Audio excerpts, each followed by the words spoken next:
Wilson and Muslim debater Daniel Hukikachu collide in Nashville, Tennessee this November 15th and 16th at DebateCon 6 on whether or not Christian or Islamic values are better for society. You don't want to miss it.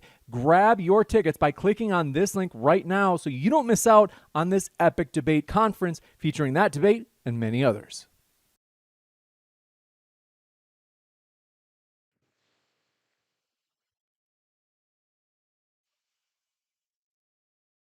Hey everybody, today we're debating whether or not Islam is good for society, and we are starting right now with the pro-Islam side, in particular Perfect Dawah. Thanks for being with us. The floor is all yours. Yeah, hello everyone, and thank you, James, for this opportunity. Is Islam good for humanity? To answer this question, we must first ask whether religion itself has been good for humanity. God created human beings with the same nature as other animals. We are selfish and capable of committing great harm for our own interest. Yet God also made us intelligent, able to communicate and understand moral guidance, because he wants us to follow his divine guidance. Before divine guidance, people lived by man-made laws such as stoning, crucifixion, and other barbaric practices. God created us as biological beings, but he wanted us to live as true human beings with compassion, justice, and morality. Living as moral beings is not our nature, it is learned. We are all born with animal nature, but we learn to rise above them. Sadly, some live and die enslaved to selfishness, while others live and die as true human beings. God sent prophets to guide us towards a loving, peaceful, and just world, and where all people are equal. He replaced man-made cruelty with divine principles such as don't kill, don't steal, love one another, and give charity. God's message was revealed gradually through different prophets. For example, 5,000 years ago, Prophet Zarathustra came with three core teachings: good thoughts, good words, and good deeds. Moses brought 10 commandments. Jesus expanded these teachings with messages of love and forgiveness. Finally, Islam came as the complete and final message of God. Through different prophets, God sought to solve humanity's problems. For instance, in pre-Islamic Arabia, people used to bury their daughters alive, a practice Islam abolished. Unfortunately, similar forms of gender-based violence still exist in India today. In the past 20 years, 10 million girls have been killed before or after birth in India. Alcohol claims alcohol claims over 1 million lives each year. Yet among practicing Muslims, this number is zero. Did God try to solve our problems? Yes. Did he want to solve all of them? Yes. Has every problem been solved? Not yet, but many have. That is why Islam is considered the final message, because it contains the complete solution to the challenges humanity faces. The message of Islam is not complicated, but it has often been misunderstood. Today, more people are beginning to rediscover its true meaning, a message that can ultimately solve all human problems, as the Quran says in chapter 28, verse 5. And we wanted to confer favor upon those who were oppressed on earth and make them leaders and make them inheritors. Quran chapter 21, verse 105. And we have written in the scripture, my righteous servants shall inherit the earth. What is that message that could save humanity? It is equality. Equality is the solution to every problem humanity faces. The symbol of this equality is the Kaaba in Mecca, towards which Muslims turn in prayer every day, asking God to guide them to the straight path, a path where there is no rich and no poor, where everyone shares everything that God has created for us. Islam aims to guide humanity out of the jungle system, a system that drives people to commit evil deeds, either to gain wealth or to survive. Some harm others through production of weapons, drugs, alcohol, or exploitation in order to get richer, while others commit crimes simply to stay alive. It is true that many crimes have been committed in the name of Islam, just as they have been in the name of Christianity and other religions. But these acts are not caused by religion itself. They result from the same jungle system of greed and power. When people cannot exploit religion, they exploit nationalism, language, or anything else that can deceive and control others. The final message of God is too profound to be fully expressed in just a few moments. For those seeking deeper understanding, my book delves into the realities of the jungle system and reveals how Islam offers light and guidance aimed life's challenges. You can find it on Amazon under the title, Why Islam? A Journey from Doubt to Belief. Thank you, Rashid. Now is Yes, thank you very much, brother, for those wonderful words about Islam. And I would like to thank, of course, Modern Day Debate for welcoming me to this debate, as well as our opponents for today, for having the time to have this discussion with us. So I'm going to be building on what Brother Muji talked about as the topic, is Islam good for society? In my contributions to this debate, I will not only be arguing for why Islam is good for society, but also as directed by the teachings of the Quran. But also I will be arguing that actually Islam is in fact the best solution for constructing a viable and productive society. The Quran emphasizes core values, and I'm going to be focusing mainly on the Quran because it is the central source of Islamic law, and it also is the most accurate description of what Islam is. So the Quran emphasizes core values, core moral values such as compassion, justice, honesty, and moral integrity, mutual respect, and also peaceful coexistence with other people. And these are principles that significantly contribute to a society that wants to live in harmony and wants to be progressive and advance in its way how it sees the world. For example, as for justice, for example, when it comes to the Quran clearly states that in chapter 4, verse 58, that Allah or God commands you to render trust to those whom they are due, and that when you judge between people, you judge with justice. This same sentiment is reiterated throughout the Quran in many other places, such as in Quran chapter 4, verse 135, chapter 5, verse 8, chapter 16, verse 90, chapter 57, verse 25, and so many other places.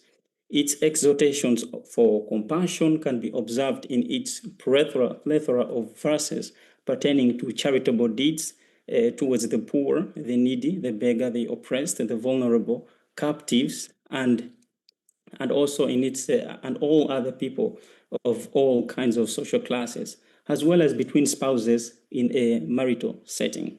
As for moral integrity and honesty, the Quran commands, like in chapter 2, verse 42, for do not mix the truth with falsehood, nor conceal the truth while you know. Similarly, in the same chapter, Allah exhorts, do you promote goodness for people or to people, but forget your own selves? Will you not use reason? So as we see in these verses, Allah is commanding to moral integrity and honesty in dealing with other people. And also, it speaks out against hypocrisy in the same way. And speaking of reason, the Quran in countless verses encourages its readers to base their decisions through utilizing their faculties of reason, understanding, and logic.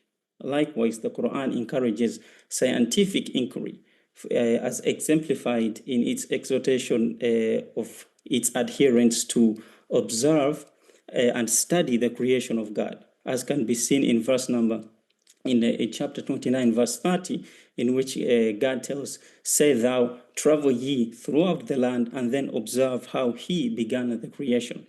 This is added to in the Quran's several descriptions of the natural world and the phenomenon therein, whether they pertain to geology or botany or biology or climate sciences and so many others. Pertaining to social interactions, the Quran commands its adherents to exercise fairness in all dealings and to speak well to people, to act excellently towards one's parents, the near relatives, the downtrodden, the less fortunate, and people of all walks of life. And this can be observed in such verses as chapter 4, verse 37, chapter 2, verse 83, chapter 25, verse 63, chapter 41, verse 34, and so many others. Lastly, in terms of etiquette, the Quran exhorts a decorum of modesty in both speech, dress code, and conduct, as observed in chapter 17, verse 58, chapter 24, verse 30 to 31, chapter 25, verse 63, respectively, and so many other verses. It fosters freedom of thought, belief, and religion, as seen in chapter 18, verse 29, chapter 2, verse 256, and chapter 109. The Quran also encourages peaceful resolutions to conflicts as the first resolve, as it states, as stated in chapter 25, verse 63, and also in chapter 41, verse 34, though it does not shy away from physical conflicts, granting its adherents the permission to resort to physical retaliatory measures when being aggressed against, but only in equal proportions.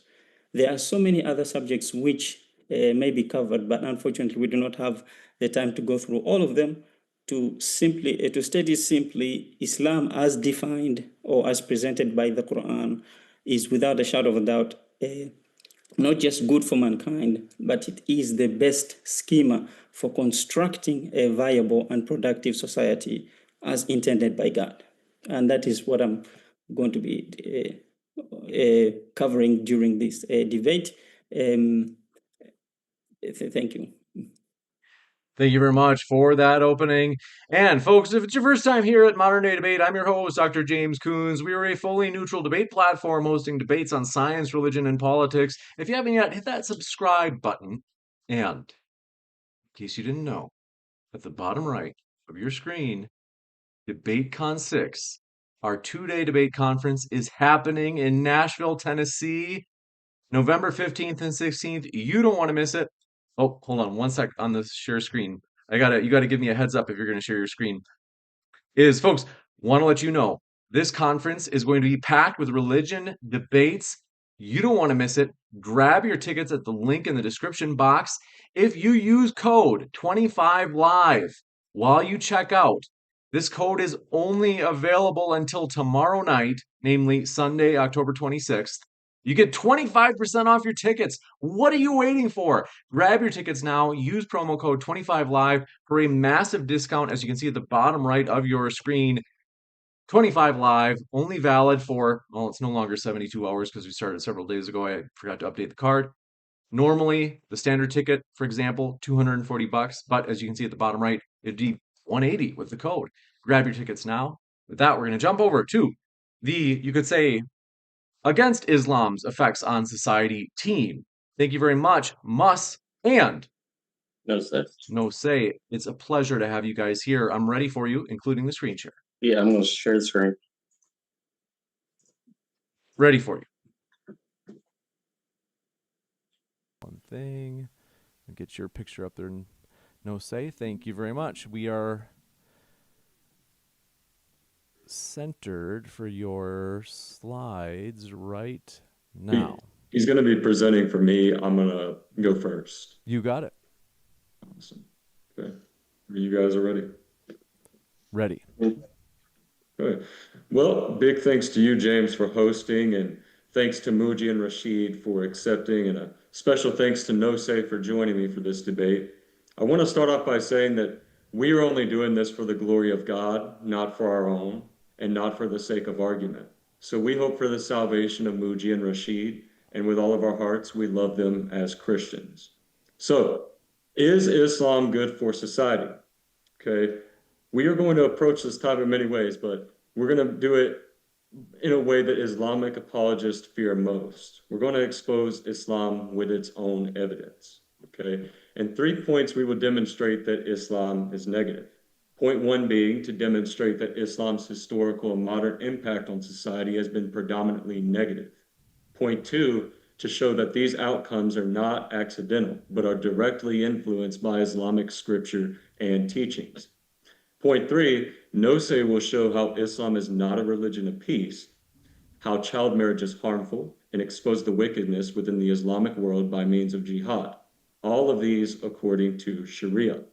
We are not here to redefine Islam. We're here to hold it accountable to its own sources.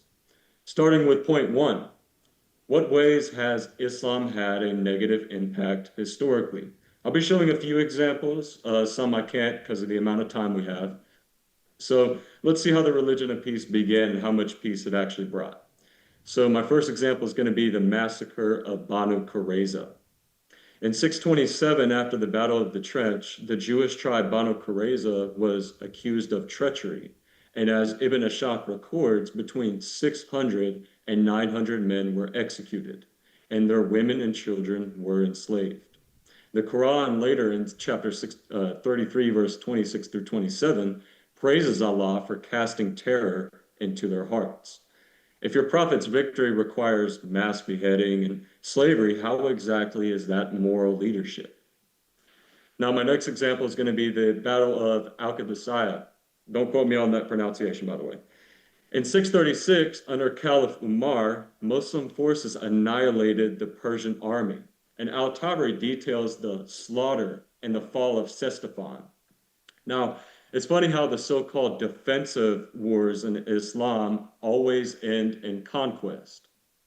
So this will bring me to my next example, the Devasirme, otherwise known as the blood tax. From the 1300s to the 1600s, Christian boys were seized, they were converted, and trained as janissaries. So stealing children for war, if that's divine justice, what does injustice even look like? Okay, and this will bring me to my last example, the Mamluk suppression of the Copts. In the 1300s, the Mamluk rulers in Egypt turned on the Coptic Christians, destroying and burning their churches and forcing conversions. So Muslims, don't call it coexistence when it ends in ashes and forced shahadas.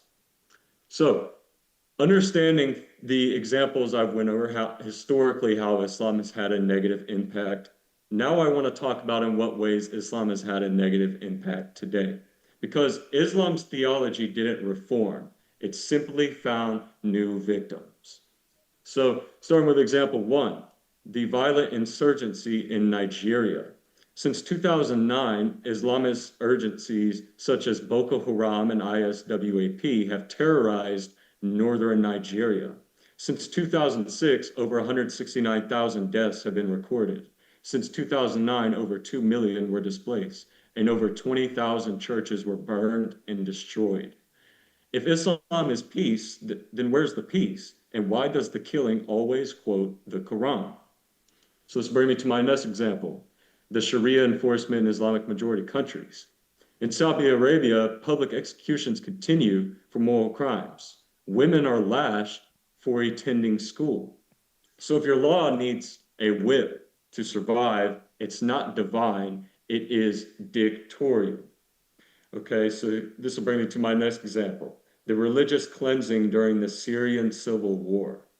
In Syria, Islamist groups burned churches, executed priests, and mass unalived Christians. So show me one verse where Jesus ever said to kill for belief.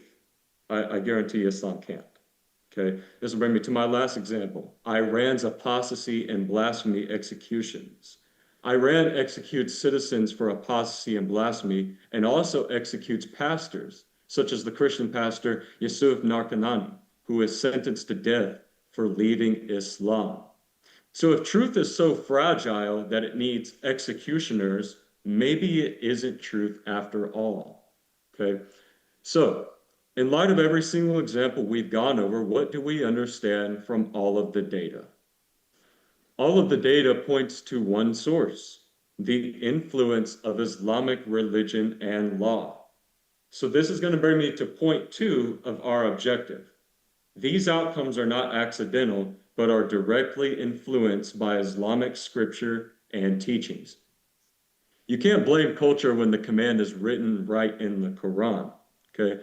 So we'll start reading verses like jihad, sharia, and apostasy. Starting with jihad. In verses like chapter 8:39, we'll read, let me get back to here. Chapter 8, verse 39 will read, "Fight them until there is no more persecution, and your devotion will be entirely to Allah. But if they stop, then surely Allah is all-seeing of what they do." Then chapter 9, verse 123, "O believers, fight the disbelievers around you, and let them find firmness in you, and know that Allah is with those mindful of Him."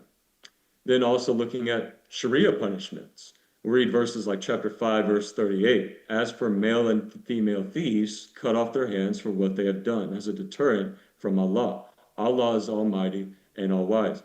And also chapter 24, verse 2. "The women and the men guilty of adultery flog each other, of them each 100 lashes. Do not let pity for them make you lenient in enforcing the law of Allah, if you truly believe in Allah and the last day." Then, looking at apostasy. So, in chapter 4, verse 39, we read, "They wish you disbelieve as they disbelieve, so you would all be alike. So do not take them as allies unless they immigrate in the cause of Allah. But if they turn away, then seize them and kill them wherever you find them. Take none of them as allies or helpers." Okay, so this will kind of sum up the point here. If you think this is a misinterpretation, take it up with your scholars, because they all agree on these rulings. So, given everything we've went over, let's close with an ethical evaluation. In the realm of ethics, is this positive or negative? In principle, ethics is about what promotes human flourishing, justice, and moral good. The data demonstrates that war, persecution, oppression, and loss of freedom are the result of the religious influence of Islamic beliefs and law. Islam has consistently harmed those values. It has prioritized obedience to Islam over compassion, peace, and liberty. Islam chose control over passion, and that's why every free society rejects it. So therefore, when measured by ethical standards of human rights, equality, and peace, the impact of Islam is ethically negative. You cannot call it holy when it violates everything holy it stands for. Thank you. Thank you very much for that. We'll kick it over to your partner, Nosce. Thanks for being with us. Yeah, as you well. gonna run the slides for me, or Yeah, let me share my screen now. And if you haven't yet, folks, hit that like button. Do support the stream. We do appreciate you being here with us today on a beautiful Saturday. It's a sunny Saturday here in Las Vegas. And not only that, if you haven't yet, hit that subscribe button. So we have many more debates coming up. And with that, we'll kick it over to Nosce. Thanks for being with us. yeah. So my partner had went over a lot of historical stuff. We're going to look at the Quran and see what it actually says and how it still applies today. So with child marriage, if you look at 65:4, as for your women past the age of menstruation, which means menopause, in the case you do not know, their waiting period, their iddah, is 3 months. And those who have not menstruated as well, this would be the little girls who have not menstruated. As for those who are pregnant, their waiting period ends with delivery. So you got 3 categories in 65:4. They may try to argue that it's talking about young women maybe between the age of 13, 15. No, it's not. Because if we look here at Sahih al-Bukhari, volume 7, and the chapter 39, this is on page 52, the first I have highlighted in 65:4, it says, and their iddah, meaning their waiting period. You have to wait to make sure that the woman's not pregnant. So the 3-month waiting period for a girl before puberty is 3 months. Narrated by Aisha that the Prophet wrote the marriage contract with her when she was 6 years old, and he consummated his marriage when she was 9 years old. So it'd be kind of hard for them to try to justify that when it's in their own hadith. You'll see in Yemen, This photo is two child brides in Yemen with their husbands. Both of these girls are 8 years old, and the men is 27 and 33. It's estimated that 39,000 girls around the world in Islamic nations are being married underage. In 1982, the Iranian Civil Code designated minimum marriage age for girls was lowered to 9 lunar years, 8 years, and 9 months. And although the law was later amended, it still permits girls under the age of 13 to be married with judicial consent and paternal permission. So you can get married at 9 as long as you have the permission of your father. You'll find this in the 14th Amendment of the Iranian laws. So in Surah 33, 59, O Prophet, say to your wives, daughters, and believing women to draw their cloaks over their bodies. In this way, it is more likely that they will be recognized as virtuous and not be harassed, and Allah is all forgiving, most merciful.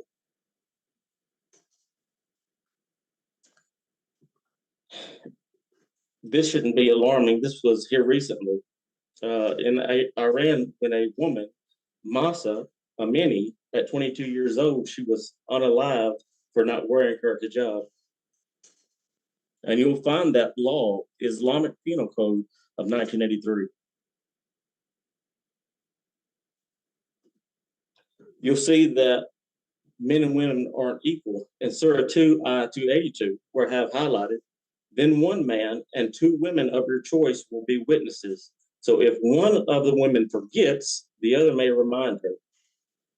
So you have to have 2 women as witnesses just to equal one man's witness.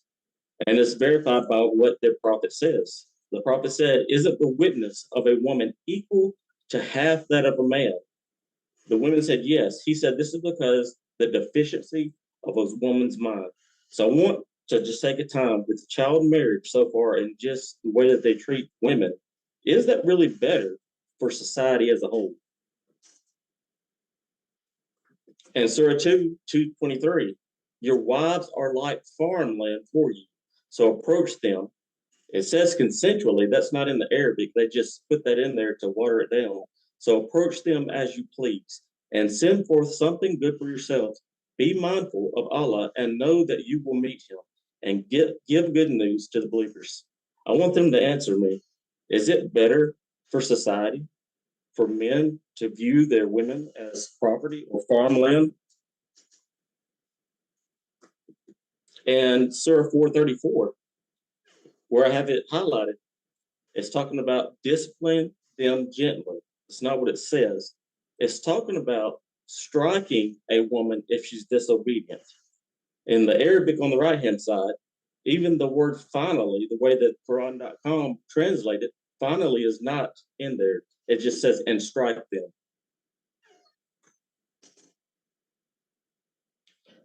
So to jihad, let those who would sacrifice this life for the hereafter fight in the cause of Allah, and whoever fights in the cause of Allah, whether they achieve martyrdom or victory, we will honor them with a great reward. This is where you start getting the extremist point of view. So I want to know, is the Quran still a better choice for society with this mindset? You, true Muslims, are the best of peoples, ever raised up for mankind, means the best peoples for the people as you bring them with chains on their necks till they embrace Islam. This is Sahih al-Bukhari 4557. Is it better for society here in the United States for Muslims to bring us in chains around our necks until we embrace Islam?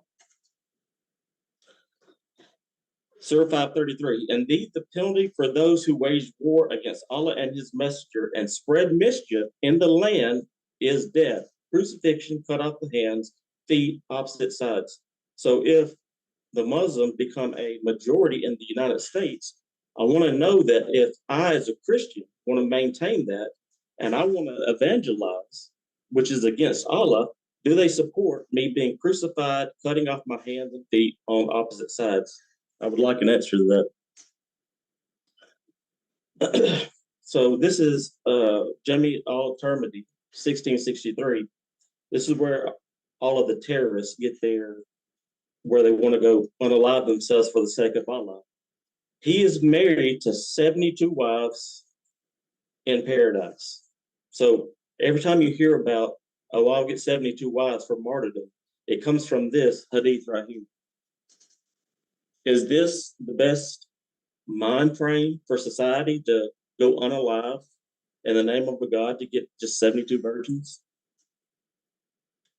Fight those who do not believe in Allah and the last day, nor comply with Allah and his messenger have forbidden, nor embrace the religion of truth among those who were given the scripture until they pay the tax, willingly submitting and fully humble or humiliated. So in the United States, I want to know that if I don't believe in Allah and the last day, nor embrace your religion, would you impose a tax on me here in the United States? Sir 9.5, but once the sacred months have passed, unalive the polytheists who violated their treaties. Wherever you find them, capture them and besiege them. They're going to say that this was something that was an agreement, and polytheists, they broke the treaties. But if you read the very first verse, it says that Allah discharges from all obligations by Allah and his messenger. It wasn't the polytheists who broke it. It was Allah and his messenger. So am I supposed to believe that this is the best thing for society, for a God and a prophet to lie, to break treaties? The messenger of Allah said, whoever changes his religion, kill him. Sunan Anisa 4059, grade Sahih. My question is, if I become a Muslim and then I change my mind and want to go out of it, here in the United States, if the Muslims are the majority, would you abide by this and want me killed? 2015, ISIS executes 21 Egyptian Coptics. I think all of us are familiar with this. ISIS, on February 12, 2015, released the video. James, do you keep the time?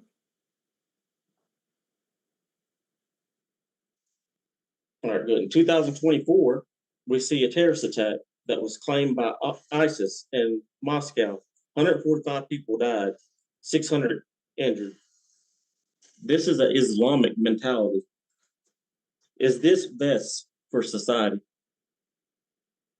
The black box of United Airlines Flight 93 revealed that the hijackers yelling Allah Akbar. This was released by the FBI in 2006. So they did this in the name of Allah the Great, or Allah is bigger, he's greater. Is this the best thing for society? Obviously, October 7, 2003, Al-Aqsa flood. They stormed Israel. Here's all the hostages. All over their Islamic faith. Is this the kind of mentality that we want here in the United States? All for religious purposes. The last hour will not come unless the Muslim will fight against the Jews, and the Muslim will kill them until the Jews will hide themselves behind a stone or a tree and a stone, and the tree would say, Muslim or the servant of Allah, there is a Jew behind me.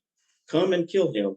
But the tree would not say, for it is the tree of the Jews. Sahih Muslim 29:22.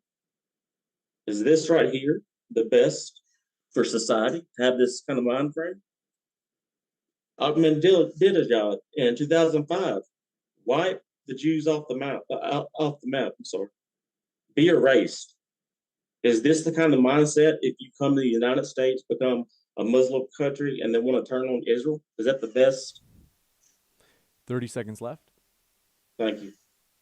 So we see by statistics that over 71% of terrorist attacks are related to the Islamic faith. So when we look at child marriage, the way that women are treated, and terrorism, is this really the best for society? Is this better than what we have in the United States? Better than our Constitution? I would like them to answer that.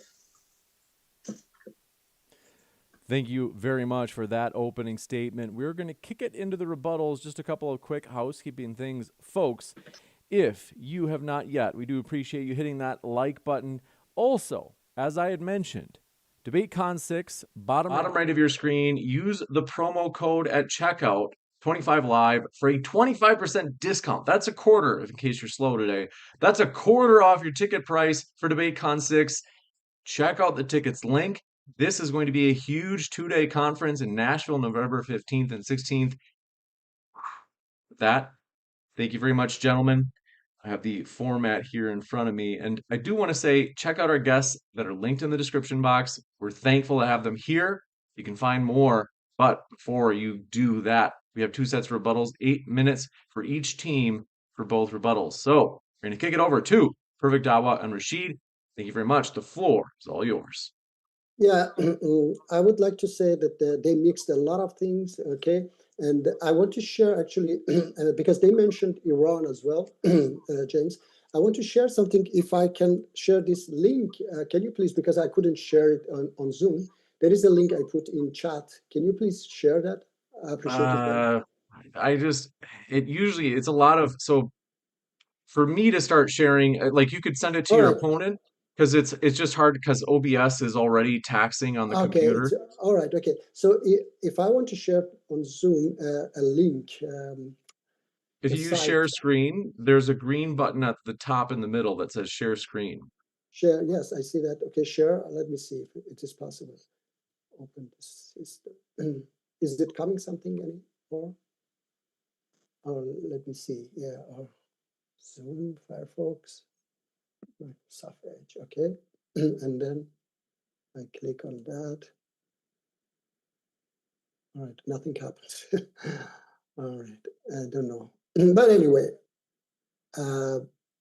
because I don't know how to share it. So the thing is that Nosce, he brought a lot of things like Iranian regime. It's a mafia regime, a terrorist regime that was placed by the West in 1979 when Iranian people made a revolution. First of all, when Iranian people chose a democratic elected prime minister in 1953, USA and UK brought him down and put a dictator in power, whose name was Shah. And in 1979, when Iranian people made a revolution against that puppet regime of the West, they brought Ayatollah fascist Khomeini in power because the opposition was left groups, and the West was afraid of left groups to join Soviet Union. That's why they brought Ayatollah fascist Khomeini to power. And these mullahs, I was going to share actually to show you how hypocrites they are. They don't believe in Islam. They don't. All they believe in is money. Everybody knows. All Iranian people know it as well. So please don't bring a bunch of. And I said in my opening that all these, things happening under the name of Islam because of that jungle system, because a bunch of people want to exploit religion. I do not take Christianity responsible for what the priests did in Renaissance time. They burned people alive. So I do not say that those were Christianity. And October 7th, for example, everybody knows that Israel knew that Hamas is going to attack. I can show you videos that two former Israeli prime minister, they said, Ehud Olmert and Ehud Barak, they said that Netanyahu helped Hamas because he wanted to put Hamas against PLO, because Netanyahu doesn't want peace and they don't want peace. So Israel knew very well, Israel that knew what time, where Hassan Nasrallah is going to have meeting and hit him there, and many other Iranian military leaders that hit them exactly where they had meeting. So such a country knew exactly what's happening beside him, but they allowed it to happen because they wanted to occupy Gaza. Even Egypt said that we warned, Netanyahu, but he ignored it. Okay, so please don't put these things on Islam. And I said it from the beginning, all right? So we go to those verses that you brought a bunch of stupid hadiths, fabricated hadiths from a bunch of businessmen called scholars, okay? So please don't bring, we said from the beginning, me and Brother Rashid, just concentrate on the Quran, okay? For example, chapter 9:29, it says, fight those among people of the book. Please, if you don't understand the language, okay, if you don't understand grammar, Allah understand and we understand. When it says fight those among people of the book, it doesn't mean all people of the book. A portion of people of the book. If I say fight those Americans who are racist, I'm not talking about all Americans. I'm talking about a portion of them. So fight those among people of the book who have no faith in God and the last day. And we go further, chapter 9, verse 34. We know who are they. Those are those who swallow people's wealth, those rabbis and priests who swallow people's wealth unjustly and avert them from the way of God. So it is not about, if you don't understand this verse, put it beside chapter 3, verse 113, 14, and 15. Let me bring it for you so that you understand what Quran stand for. Just a second, please. Yes. Chapter 3, verse 113, 14, and 15. Not all of them are alike. Of the people of the book are a portion that stand for the right. They rehearse verses of God all night long, and they prostrate themselves in adoration. They have faith in God and the last day. Because of faith, they enjoy what is right and forbid what is wrong. They hasten in emulation in all good works. They are in the ranks of the righteous. And whatever good they do, never will it be removed from them. And Allah is all knowing of the righteous. Chapter 60, verse 8. Allah does not forbid you from those who do not fight you and expel you from your home because of your religion, from being righteous toward them and act justly. Allah loves the doers of good. So these verses are going absolutely against your interpretation of those verses. All these verses, we can go through them and explain for you. Maybe Brother Rashid want to, go through maybe 65 verse 4. Yes, 65, 4, if you would like, or any other verses, Brother Rashid, that they brought up. You're on mute, Rashid. Let me try to tap it. So, Am ready for you? Yep. Okay, thank you. Yes, as the brother said that, yes, you did bring up a lot of verses, but I believe that you were reading those verses within the context that is outside of the Quran. So you were not reading them within the Quran. If you had done that, then you would understand what those verses are actually dealing about. Of course, I can't remember all the verses that you brought, but I do remember the different subjects that you brought. So I'll try to comment on those that I remember, and then you can ask later those ones that I miss. First, Mus apologetics, he brought, for example, talked about apostasy. I believe he brought up the two verses that he brought up, one in chapter 33, which is the one for, if I recall, where he was talking about women in that verse, which is, again, read within a context of outside it. Then he brought up the verse in chapter 4 about apostasy, which, again, if you just read the conversation on who that verse is talking about, you'll be able to understand I was talking about the hypocrites who had actually gone and sided with the other ones that were fighting the Muslims. So, and then you would understand why it is saying don't take awliya minhum, don't take allies from them. Allies, the word awliya that is mentioned in that specific verse, is referring to coalitionists. So somebody you take in a time of war, a patron that you take in a time of war. So the reason why it uses that word is because they had allied themselves with the other people. So that's why the Quran in those verses asks the Muslims, فَمَا لَكُمْ فِي الْمُنَافِقِينَ فِئَتَيْنِ, what is the matter with you that you are two camps when it's regarding the hypocrites?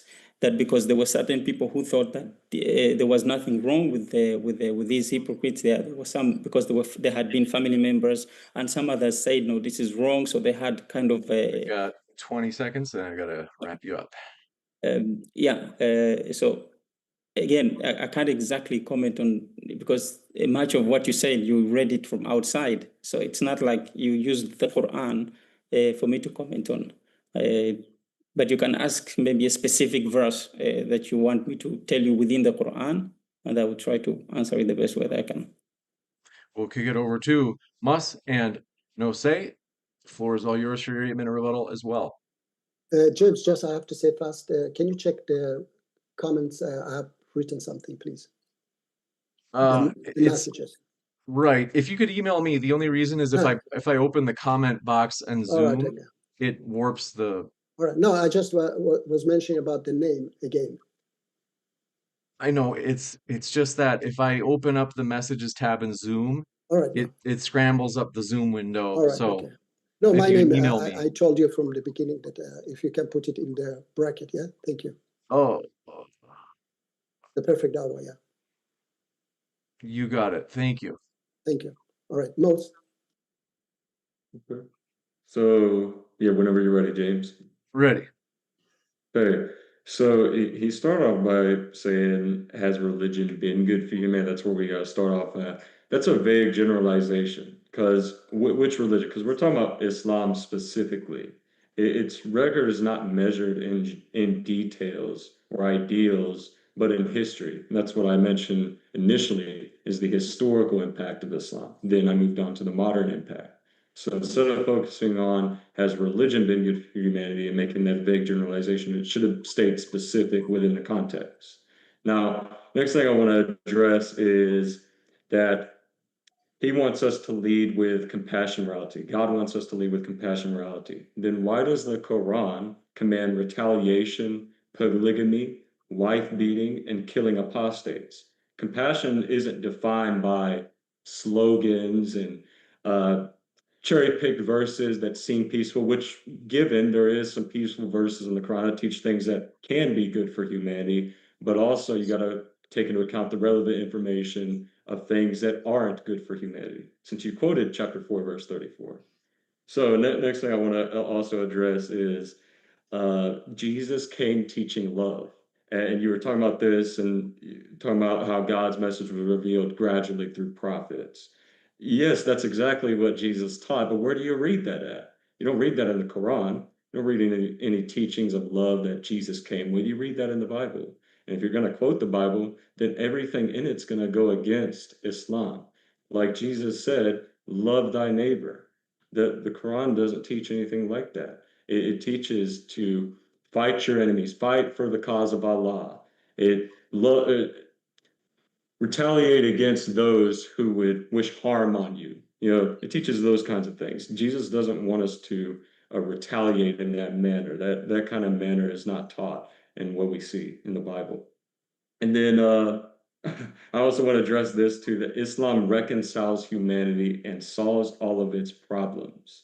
So look at where Islam dominates. Iran, Afghanistan, Yemen, Somalia. Are those solved societies? I mean, Yemen has a high human trafficking rate. Iran continues to execute blasphemers and apostates. What about in Somalia as well? These are not solved societies. They're corrupt, they're harsh, harmful, and completely evil. So that's pretty much all I want to address for now. I'll pass it on to Nosce. Yeah, so he made a statement in his opening saying that he wanted to move away from the stoning and the cutting off of hands to be more of a peaceful religion, because that is a man-made kind of punishment, I think, that he was implying. But maybe he can correct me on that. But how are you going to get around Surah 533? Indeed, the penalty for those who wage war against Allah and his messenger and spread mischief in the land is death, crucifixion, cutting off their hands and feet on opposite sides. Well, right now we're fighting Allah and his messenger because we're trying to debunk it. Not trying, we are debunking it. And spreading the true gospel instead of what Islam is. So we fit in all three of those categories. So according to Allah, it's crucifixion, cutting off hands on opposite sides. So I would like to know how he's going to change it to a peaceful religion when his God put it in their Quran. He says that alcoholism would go down. No, because according to the Herald Publishing Scholarly PubMed, 46.6% of Muslim college kids are found drunk. He made a comment about a spouse and having more integrity being a Muslim. Well, then explain to me, in taqiyya, you have political, jurisprudence, and social. The social, how is it that you're able to lie to your wife, but that holds integrity? He said something about burning alive Christians, talking about the past, what Christians did in the past. Show me in doctrine, in the Bible, where it says to go burn people for not believing in God. You can't find it in mine, but I can find it in yours. He said my interpretation of the Quran is false. Well, my friend, you're not the only one if you do speak Arabic, I'm just assuming, you're not the only one that speaks Arabic, and not all Arabic speakers are Muslim. And some of the most scholarly people that I know who have showed me what these words are, it's very clear. And I backed it up with actual verses. Even your Quran says that it's clear. Let me go back. Surah 1689, Surah 4, 174, Surah 3, 7, Surah 6, 114, Surah 26, 2. They all say that the verses of the Quran are clear and be able to understand. So when I look at Surah 929 that you brought up, yes, I understand go fight them.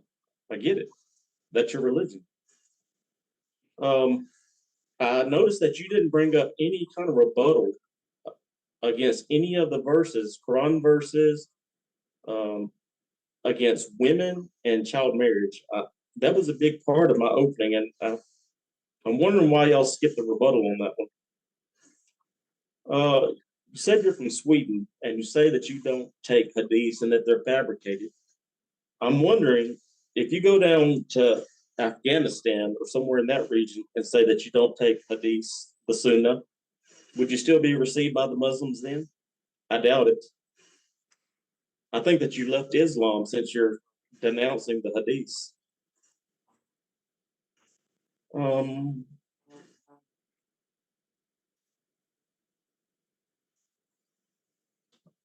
Only other thing I wrote down, which is nothing really, but he did bring up Surah 21, 105. It's kind of surprising. That's the Zabur, the scripture. If he believed in Surah 21, 105, he would believe also Psalms chapter 2, verse 7, where God states that he has a son. But as far as the rebuttal, I'm done with it. This means we'll jump over to Perfect Dawah and Rashid. Your timer is set for 8 minutes as well, and this is the second set of rebuttals. So we'll have 8 minutes from the pro-Islam team, then 8-minute rebuttal again from the against Islam team.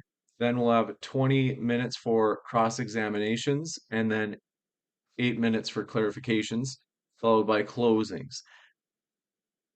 Ready All for right. you? Yeah, Floor is yours. yeah. I just want to say thank you, Nos, for takfiring me like the Muslim extremists do, saying that I'm not Muslim. First of all, I believe in anything that goes in line with the Quran, even Hadith. Prophet Muhammad, peace be upon him, said Muslim is the one that people are safe from his hand and mouth, but not hadiths that goes against the Quran. For example, when Quran says no compulsion in religion, and a stupid hadith by Bukhari says that kill those who leave Islam. Okay, so such a hadith goes directly against the Quran, and I do not take them. Okay, whether whoever said this, even if Prophet Muhammad, which absolutely I don't believe said it, he said against the Quran, which is absolutely wrong, because he wouldn't say himself in the Quran that no compulsion to religion, and then another side says that go and kill those who leave Islam. So, and about alcohol, I said practicing Muslims, that it is zero, not those who do not practice. If you practice Islam like me and Brother Rashid, you never drink alcohol. And we know 1 million people die from alcohol. Okay, and then about terrorism, all these things we said. About chapter 5, verse 33 that you brought up, it says, it is a statement. It says, those who fight God's commands is, as Jesus said, you live by sword, you die by sword, because these practices were practices of pagans, okay? And I will bring you the verses. For example, what Prophet Muhammad said, don't cut a tree. It is in the war. Don't kill child.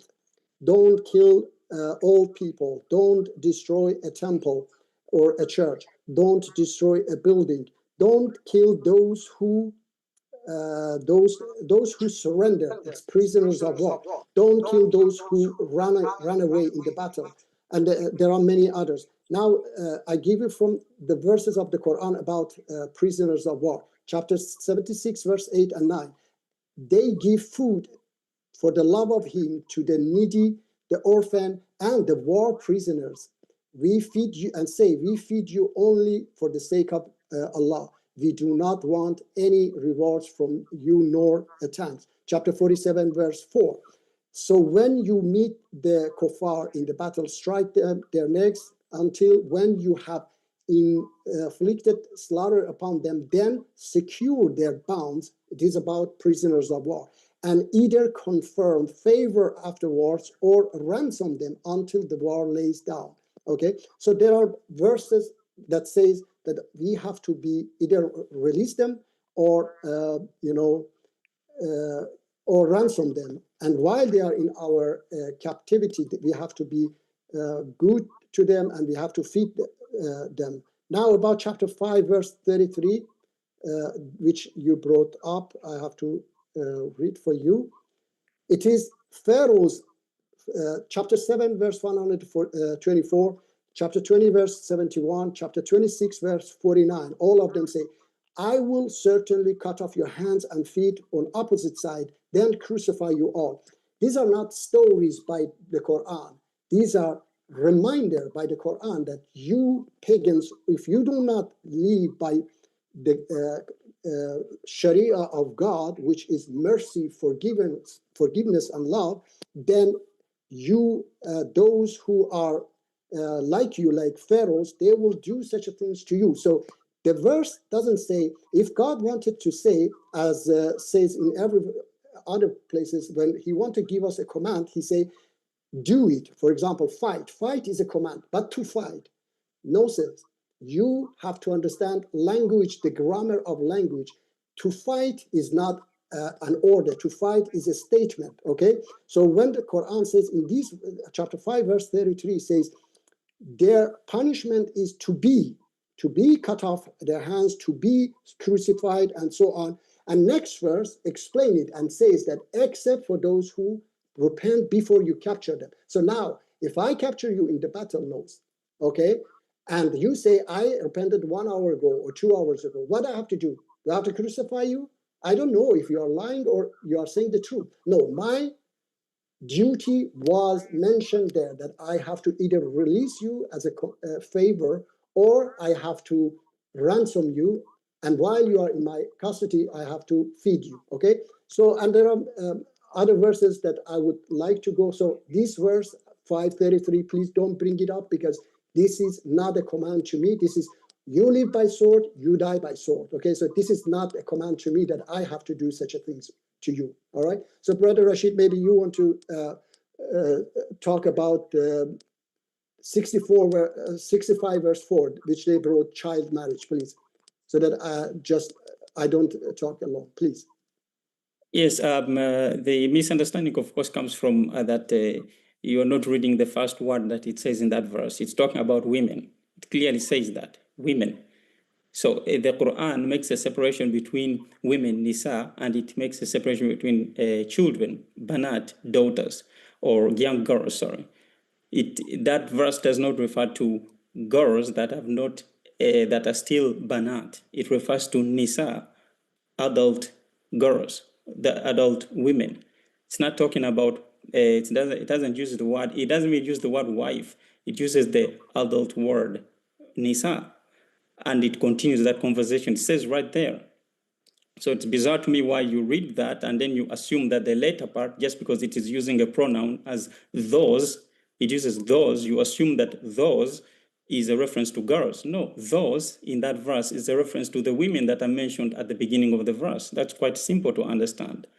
I think you brought up the jihad verses also in your opening statements in chapter 9. But if you look at that chapter 9, from the very beginning, you brought up that, oh, when the sacred months have gone, then kill them wherever you find them. But in that, right on the next page, just in a few verses later, you can see the clear reasons why they're being fought against. Why did God disassociate himself from the mushrikeen? That reasoning is given is because they kicked out the prophet and they also broke their pact. That is actually also mentioned in the verses following after that. They did in fact break their pact multiple times, and that says also in chapter 8 that they broke their pact with the believers at multiple occasions. And then at last, God decided to now, okay, we are breaking the pact. You have 4 months to travel freely throughout the land because these 4 months are sacred months. Once those 4 months have gone by, then you are no longer allowed to occupy the house. That is the reason they kicked out the messenger. They came and fought the prophet, and then the prophet now has power over them. But even when he had power over them, as you can see, he actually gave them 4 months. They did not give him the same luxury. But he gave them 4 months because he wanted them to actually use that time in repentance because it is the sacred months. But they were not even obeying the sacred months. They, in fact, were obeying the custom of Nasi, that is intercalation, where they would interchange the months in order to fight. But when he got power over them, he put the months back and he ordered them to observe them that these months are not supposed to be for fighting. So the statement that that is chapter 9, no, you need to read that chapter again, please. You brought up, what was the question that you had asked? They touched on the women, the stoning. There's no stoning in the Quran. You brought up child marriage. I already touched on 533, 38, please. 538. They also touched about that. Which one? 538, the chopping of hands of the thieves. You talked about the chopping of hands. Again, that verse it doesn't tell you exactly. For example, where you are chopping or where you are, which hand or how many hands. So, for my understanding of that verse, is that the phrase that is being used there is not a reference to. It's not a literal statement, but rather it is a precautionary measure that is applied to these kinds of people. The same kind of term, the same term qata' has been used in the Quran. 20 seconds left. And there it does not refer to that. I can't go into details right now because I don't have so much time for that verse, for that particular verse. But I would like to, if I can remember another topic that you brought up, or another question, but I can't remember it exactly. If you can ask it later, I would be able to answer it. But from the ones that I answered, that was the child marriage, the 9-5. The 9-5. And time. Apostasy and that kind of thing, yeah. We'll kick it back over to, this is for the final 8-minute rebuttal before we jump into the cross exams. And pardon earlier, I think I said 20 minutes for each team. We negotiated that over email that it would be 10 minutes for each team. But with that, we're going to do the last rebuttal. So that's 8 minutes from Mus and Nosce. Yes, sir. So, yeah, whenever you're ready, James. Ready. Okay, awesome. So I want to begin by addressing Rashid's statement he made in his opening statement. I didn't get to address it last time when he was talking about the integrity and honesty that Islam is going to provide in an ideal society. Okay. I think we got to consider taqiyya here, because taqiyya is your permissible ability to lie.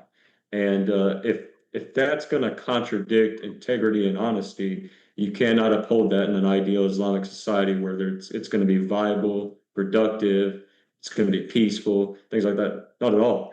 So I also want to point out to the audience here, what my opponents are doing is marketing Islam, not giving us a description of it. They cherry pick poetic kind of verses that hide the legal ones. They quote half of a surah and call that moral integrity.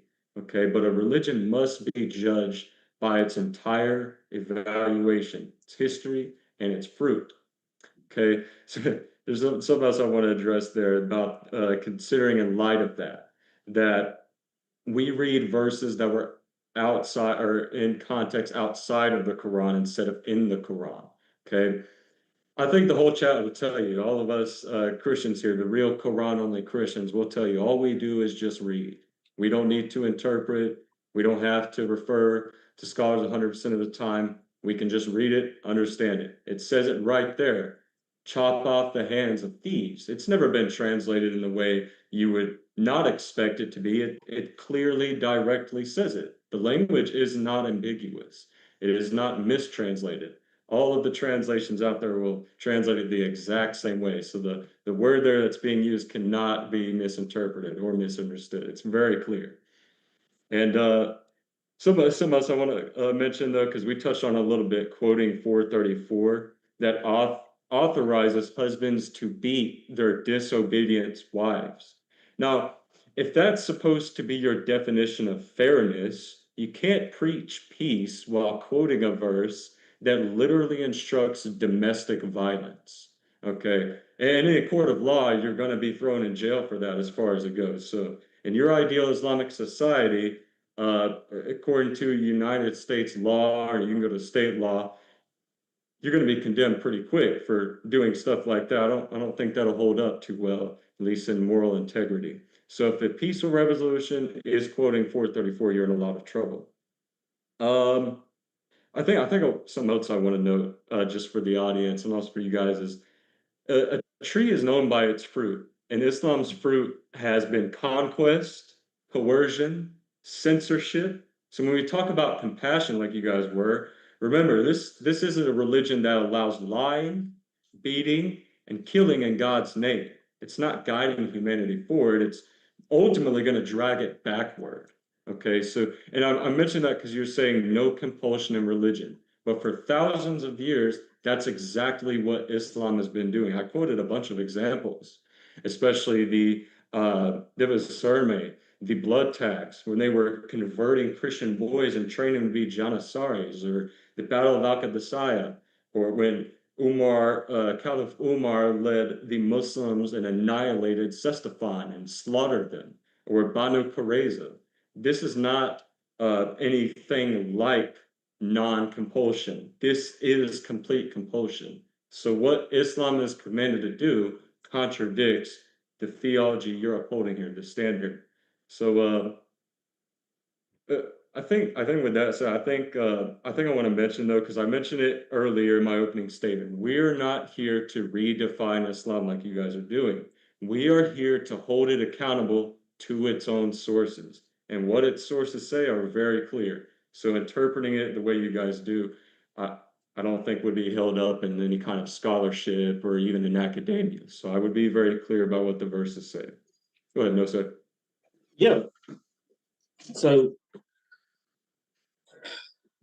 I would have to ask him, since he keeps throwing the hadiths and tafsirs, my question would be to him, then what about hadith science that the Sunnis always claim? They got hadith science. Are you saying that you're throwing all these scholars under the bus? And what measure are you taking to show that these are falsified? If you can't prove it, then why are Muslims using these hadiths to do what they do? So you say it's not about child marriage, okay? According to Ibn Abbas on the Tafsir 65:4, O Messenger of Allah, what about the waiting period of those who do not have menstruation because they are too young? What are you going to do about that? Are you throwing hadith science under the bus? Are you throwing all of the Sunni under the bus? Tell me. Yeah, last time I checked, the number 1 comes before 5. So in chapter, you brought up 9:5 again. It says, but once the sacred months have passed, kill the polytheists wherever you find them. It doesn't even say who violated the treaties. They added that in there just to soften it up. So it just literally reads, but once the sacred months have passed, kill the polytheists wherever you find them. They said that they were breaking a treaty. Well, the number 1 comes before 5. This is a discharge from all obligations by Allah and his messengers to the polytheists. It's not the polytheists that broke it. According to Surah 9:1, it was Allah and his messenger who discharged from all obligations. So now I asked again, since Allah and his messenger are able to just break treaties when they want to, how is this best for society? I just showed you the tafsir of Ibn Abbas. So since it's about prepubescent girls, tell me how this is best for society to allow girls under the age of, let's just say, 17, 18, but more accurately here, 9 years old. How is that better for society? If your tafsirs and your hadiths and your book was 100% clear as it claims, the Quran is clear, then why does over 80% of the Muslim population take it as we are giving it to you, and then you take it and say that's not what it means about? So why would I follow a religion that isn't even clear on these verses? How is that best for society where you have such a split? 20 You seconds made a left. blunder. Surah 7:124, cut off your hands and your feet. Yeah, that's what Allah commanded. Is that best for society to be cutting people's hands and feet? And by the way, that happened 1,400 years ago, the story with Moses and Pharaoh. Crucifixion didn't come until 800 years later by the Persians and the Romans. That's a flaw on your behalf. The Quran got it wrong. That's actually time. So we All actually right, have to jump into that's fine. our cross-examination. So these are 10 minutes where each speaker roughly, it's up to you guys how you divide it. We'll get 5 minutes to cross-examine the other side. So if you want to do it where it's like, one person gets 7 minutes, their partner gets 3 minutes, or 5 and 5, it's up to you. But the timer is set for 10 minutes for Perfect Dawah and Rashid to cross-examine their opponents. Yeah, Brother Rashid, you want to go or shall I go? Yes, I would like to quickly respond please. quickly to what he just said. So, Mus, you brought up, you questioned my honesty there a bit. By accusing, coming up with taqiyya. Could you provide me a verse from the Quran which allows lying to one's wife or lying?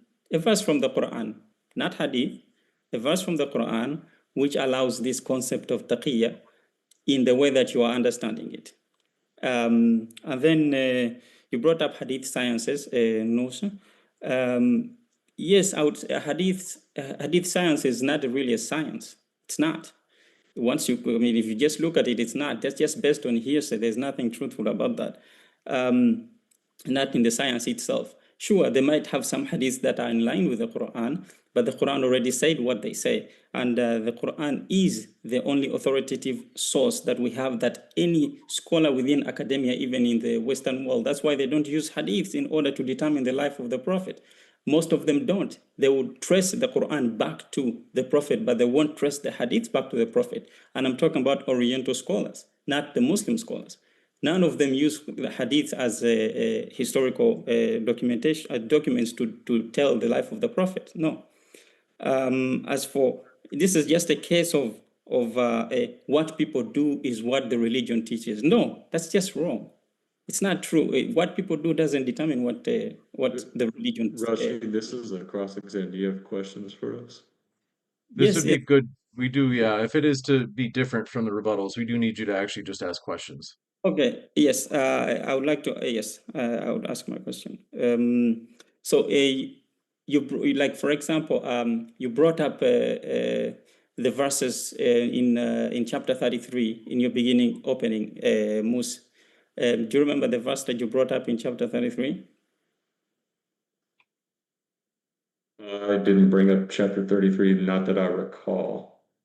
Because you did bring up a verse when you were talking about the incident of Banu Qurayda and all that stuff. Oh, yeah, you're right. Okay, yeah. Allah praised, Allah, excuse me, hang on. About Yeah, chapter 33, 26 through 27, praises Allah for casting terror into their hearts. That was in context of the Banu Qurayza, yeah. Yes, and you found that problematic, right? That God casting terror. Is that something that you find God wouldn't do that, or what? What would you, okay, I can't ask a question back. Yeah, this is not peaceful at all. If it was good for society, then peace would be the ideal. Instead, his response is to cast terror into their hearts. But I mean, this is a convention of God throughout the Old Testament as well. God casting or letting terror go through the enemies of the Israelites. This is not something new. Well, You I read it in mean, Exodus. you can't take the context of what we're talking about to the Bible. We need to focus on the Quran at the moment. Yeah, but I'm The saying Quran standard is not before. peaceful. That's why I asked you before. Do you think God would never do that? That's why I asked you. So you said no. Then that means that you also wouldn't accept it there. You can't say I accept it here. God would do it here, but He wouldn't do it here. We don't believe in the same God you do, so you'd have to stick with the question of I'm your not God. saying God. I'm just saying God.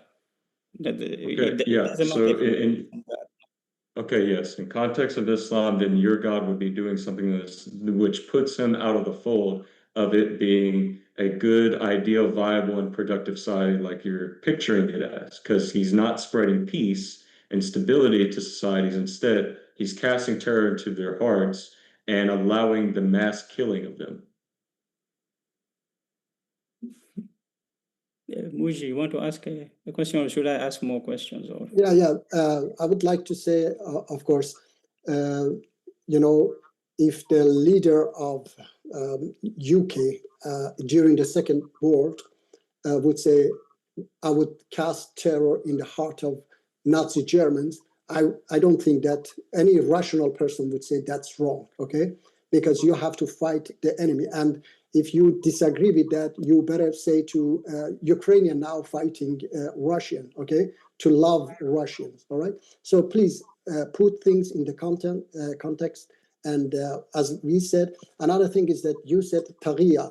My own brother has been unalived or killed by these so-called Islamists that I told you, and we have been fighting them in 45 years. I'm a great enemy of that Islam that you and these extremists say and follow, okay? I'm a great enemy of that, and I have been fighting that, Islam in so many years. Chapter 3, verse 7, you said, it is He who has sent down to you, O Muhammad, the book. In it, there are verses that are precise.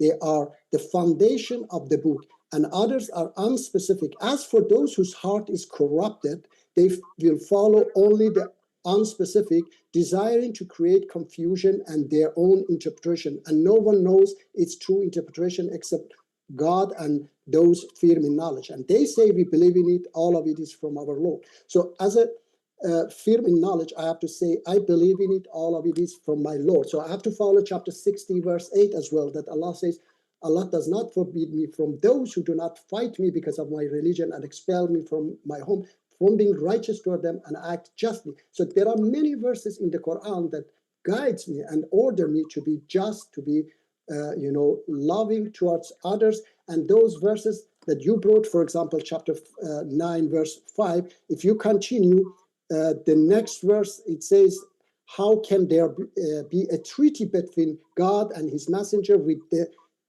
mushrikeen, except for those with whom you made a treaty at the secret house? As long as they remain true to you, be true to them. God loves those who are mindful of him. The next verse says, again, what sort of treaty is this? Since if they gain the upper hand, they will not respect any agreement or obligation to protect you.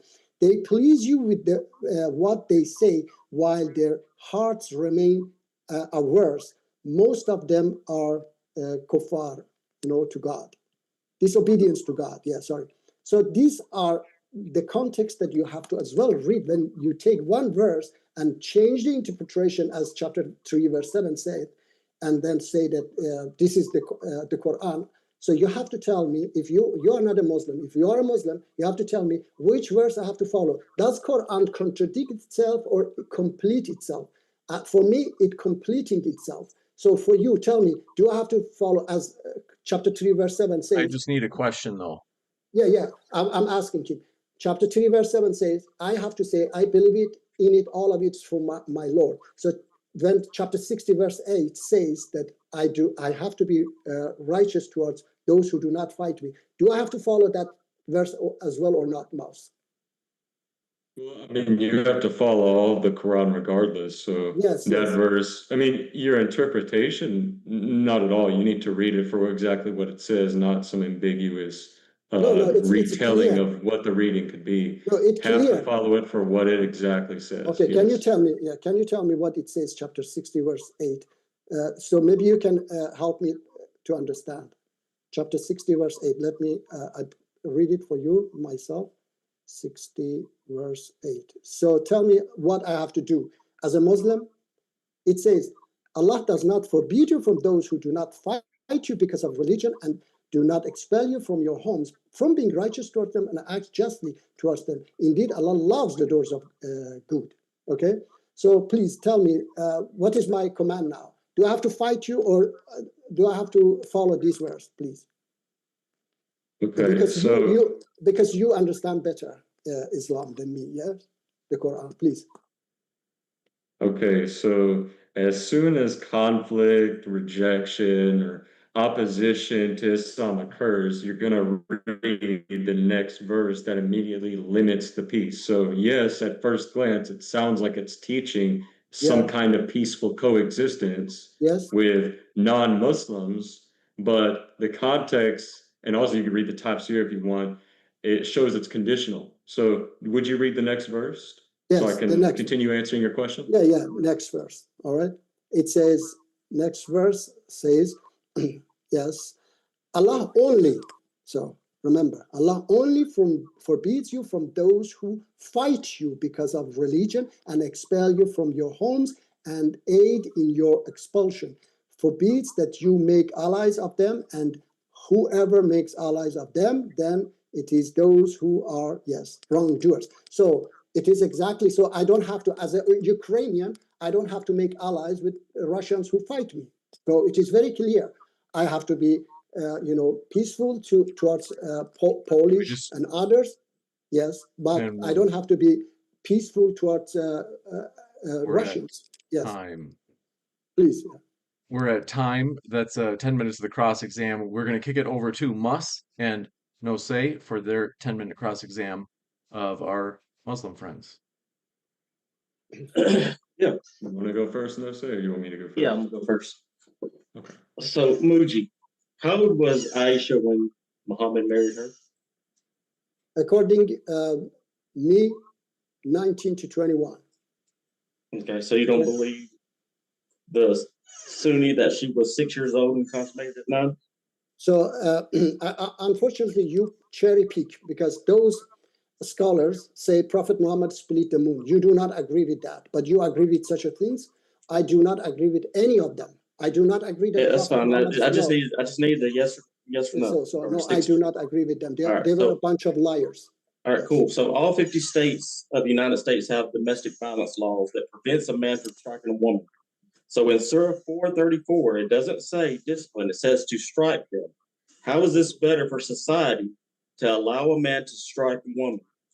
All right, now I go for you with 434, okay? I will explain for you what the verse says, okay? The verse says, yes, men are providers of women by what Allah has given over them to others and what they spend from their wealth. So righteous women are devotedly guarding the husband's absence. I'm sorry, you're not answering the question. So, yeah, I'm trying to tell you. So anyway, the verse. Can you stop our time because he's not answering? Okay, yes. Strike has been used in Quran 34 times. strike the road. Doesn't mean that you have to hit the road. It's travel. So this verse says, leave them. The next step is to leave them, separate your bed and leave them. And then next. That's not what I asked you. I asked very specifically, does this verse say strike the woman? And I told you no. Okay, so because the strike has been used many times in the Quran with different meanings. So why you take it exactly here, a strike? okay, so in the Quran, it literally uses the word strike, does it not? Yeah, yes or no? You use the strike, but that doesn't. Okay, and good. I told So, you 34 okay, times.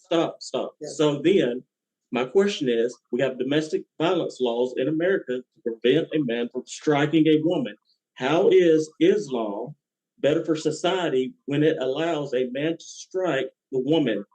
Again, you don't understand what I said. I said strike has been used in the Quran 34 times in different meanings. So this verse doesn't say strike her physically. It says leave her. Okay. And next verse 435 is no. That's fine. That's all I wanted. Yes. That's all I wanted. So I do not accept that. Yeah. So do you agree with Surah 2:23 that the women are property of the man? And how is that better for society? I don't remember, Brother Rashid. Do you? He brought that verse up before also. Nisa'ukum haruthul lakum. That your women are your. Yes. I think you used farming lands. You translated it as a farming land, right? You can just answer the question. Yes. Yeah, I gave you the verse, Surah 2, Baqarah 2:23. Can you answer my question? Is it better for society to view woman as the property of the man, where it's not that way here in the United States? No, they are not property. According to this verse, it says they are. It doesn't. But explain for him, Brother Rashid. I don't think he understands it. These are statements that are used in order to refer to one another in terms of something that is precious to you. So back then, the things that were precious to men, one of them was harth. So it uses the word harth here. The word that is used for cultivation is something that you actually tender to, that you care for. So it uses this word. It's not using it in the terms of property. Just like if I said my wife is a jewel, is a pearl, I describe her using a thing that I hold dear. So it uses the word harth because at that time people really valued that kind of thing. Okay, so when it says your wives are like farmland, what other interpretation do you have for the word farmland? It is using, as I said, it is using it as a way that they are dear to you. So go to them in a way that you please. It's using it that they are in both a metaphorical sense, but also in what does the Arabic word mean there? I just said I just told you it means cultivation. That there are something that you treat the women like cultivation. Got it. Okay. Yes, there are something that you care for, that you cultivate, you grow together. That's what it uses it in that sense, not in the sense that you mean. But do you take any of the hadiths and tafsirs? Not as religious authorities. So you don't take any hadiths? Not as religious authorities. Okay, can you tell me why the majority of Sunnis, the majority of Islam, take the hadiths as the words of Muhammad? That could be due to multiple reasons. One of them is political. Another one is social, and also because they were more spread at the time than the Quran was. So it's since the majority. Can I answer you, please? I have said it many times, knows that if I also was born in a remote village in Afghanistan, I would also follow those hadiths, okay? So they are uneducated, they just rely on these scholars. How much time we got, James? Yes. You have 4 minutes and 19 seconds. All right, go ahead, Mus. So don't bring majority of people. Hey, James, really quick, I have to turn my camera off. It's going to use my hotspot. Am I okay to do that? Let's see. Sure. I'll just rescramble. It's not a big deal if I have to. Okay. Yeah, I might don't want not to have use all this up and have to cut off or anything. That's okay. I think we'll be okay. Give it a shot, and I might not even have to rescramble it. I think it's oftentimes when a person turns their camera back on. So we might be okay. Okay, awesome. There we go. Okay. Ready for you. Okay, awesome. Muji, let me ask you, is Muhammad the best example for mankind? Just be a yes or no. Yes. Okay. So do you affirm his enforcement of Haddad and his conduct in warfare as normative? Well, sorry, which one is Haddad? Haddad in his conduct in warfare. Means Do you know hudud. hudud? Okay, which Yeah, one? Rashid, Yeah, hudud. Okay, hudud means you want to say punishment. Which one? Yeah, you're talking about? Can you please tell me? in warfare, do you affirm that as normative? Please, I read for you beginning that what is his hudud in war? Don't kill children, innocent people, and so on. So please tell me which one you are talking about. Okay, If it goes that's against the fine. Quran, it's not from the Prophet. Yeah, it's fine. Do you think that's good for humanity? Yes, anything he said and did is good for humanity because he followed the Good. Quran perfectly. Haddad is good for humanity. Okay, next question. Yes or no, does Quran 29:29 command fighting the people of the book until they pay jizya while humble? Didn't I say it from beginning, most, that it said fight those among people? Please, Just a simple yes or no, that's all I yes, need. I tell you, no, you tell me people of the book, which is wrong. It didn't say people of the book. It says those among people of the book, okay, who do not have faith in God and the last day, and they do not forbid what is forbidden. All right, so it is the cause is not just Okay, yes, do you just I affirm have that to fight it you, commands like to fight people? Do you affirm that? not people, those who are hostile, those who attack you, not Okay, just people. well, And I it doesn't read for say, you chapter but if 60, verse Islam is 8. peaceful, then why admit that it commands action when need a follow-up? But since you don't affirm that, okay.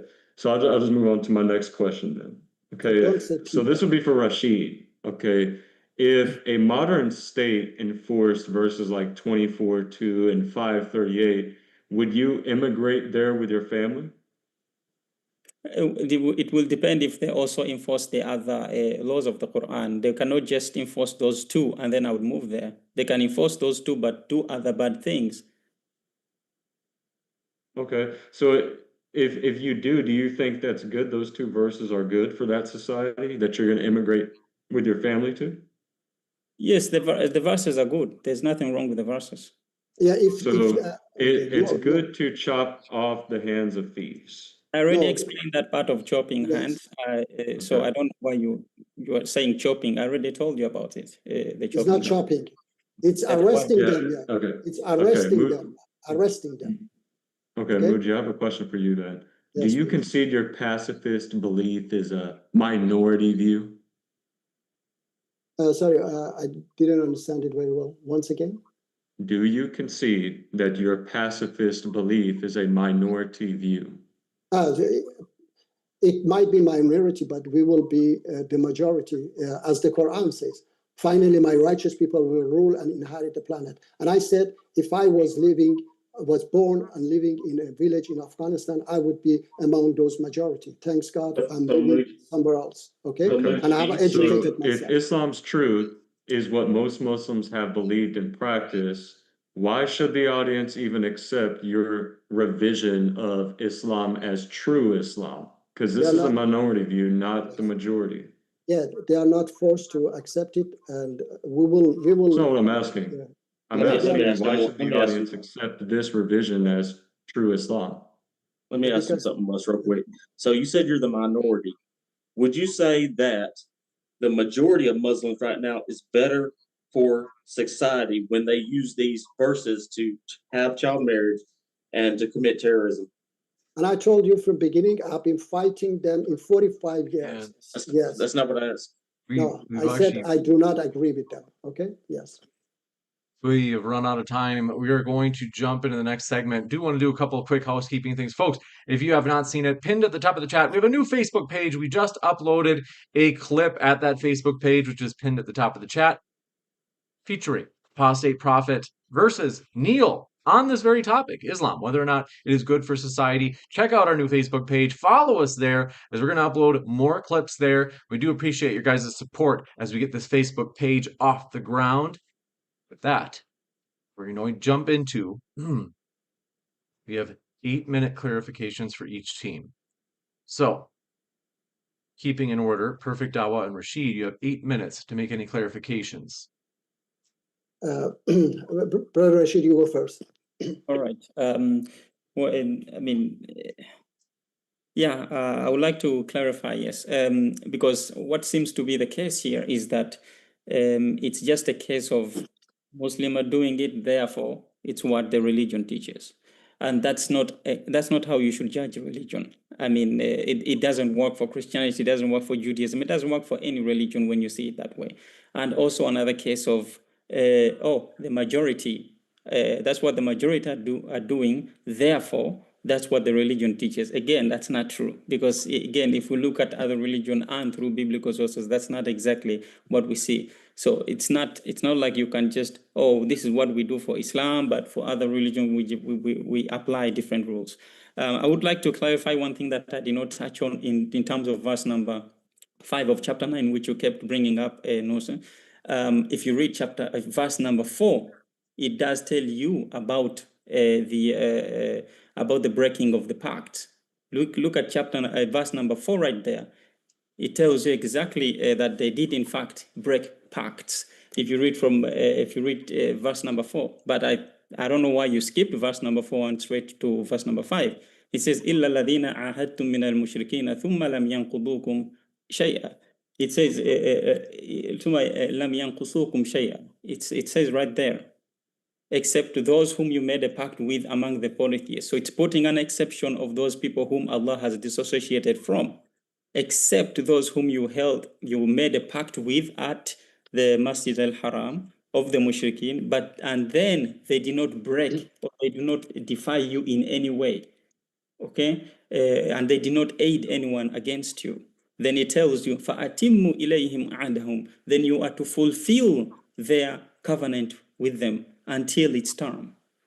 Okay, so they didn't break the covenant. So I don't know why you skipped that and went straight to verse number 5. But one other thing the other thing that I asked was the taqiyya. There's no such thing as taqiyya as far as the Quran is concerned. This is an outside concept that has been levied against Sunni Muslims, even within the Sunni Muslims community, for example. That concept of taqiyya is even not accepted. It's not something that is accepted even within the Sunni tradition. So this is a popular accusation that has been levied towards the Muslims, and the Christians pick it up and assume that it actually has its origins from central Islamic sources. No, it doesn't actually. The Quran doesn't say anything about this. That you can lie to your wife or that you can lie to somebody. No, it tells you that you're supposed to speak the truth. وَلَوْ عَلَىٰ أَنفُسِكُمْ. When you bear testimony, it tells you you are supposed to bear testimony even if it's against your own self. So how can he tell you bear testimony even if it's against yourself or your parents or your near relatives, and then at the same time tell you, oh, you can lie to say no? Of course it doesn't. So the idea of taqiyya, no, this is a cheap shot. Brother Rashid, can I say something now? Yes, yeah? sure. About 434, I want to say that Quran chapter 3 verse 100, chapter 33 verse 28, 29, 30, 31 is about Prophet Muhammad and his domestic problem. O Prophet, say to your wives, if you should desire the worldly life and its adornment, then come, I will provide you and give you your gracious release. So if you read the verses, and then again, chapter 66, verse 1 to 5, again about Prophet Muhammad and his domestic problem. Not a single word there to strike his wife. And there are many verses, for example, chapter 43, verse 5, strike is ignored. Chapter 4, verse 101, strike is trouble. There are many. Chapter 18, verse 11, strike is cover. So you ignore all these verses and you think that, yes, we have to, in this verse is beating your wife because, yeah, that's what everybody do. If God wanted to send me a message, is what I don't do. People have been beating their wives throughout the history. Only 3 months in 2019, in lockdown in Mexico, 1,000 women were killed in domestic, violence. So imagine how many million women were beaten by their husband. They don't follow the Quran. People don't need to follow God's command to beat their wives. So God didn't send us something that we are doing already. He sent us things that we are not doing, okay? So chapter 4, verse 34 doesn't say that. Next verse explain it very well. And then you about hadith science, you said, I said you cherry pick because if you accept the hadith so-called sahih, then you have to accept that Prophet Muhammad split the moon as well, which I do not accept any of them, okay?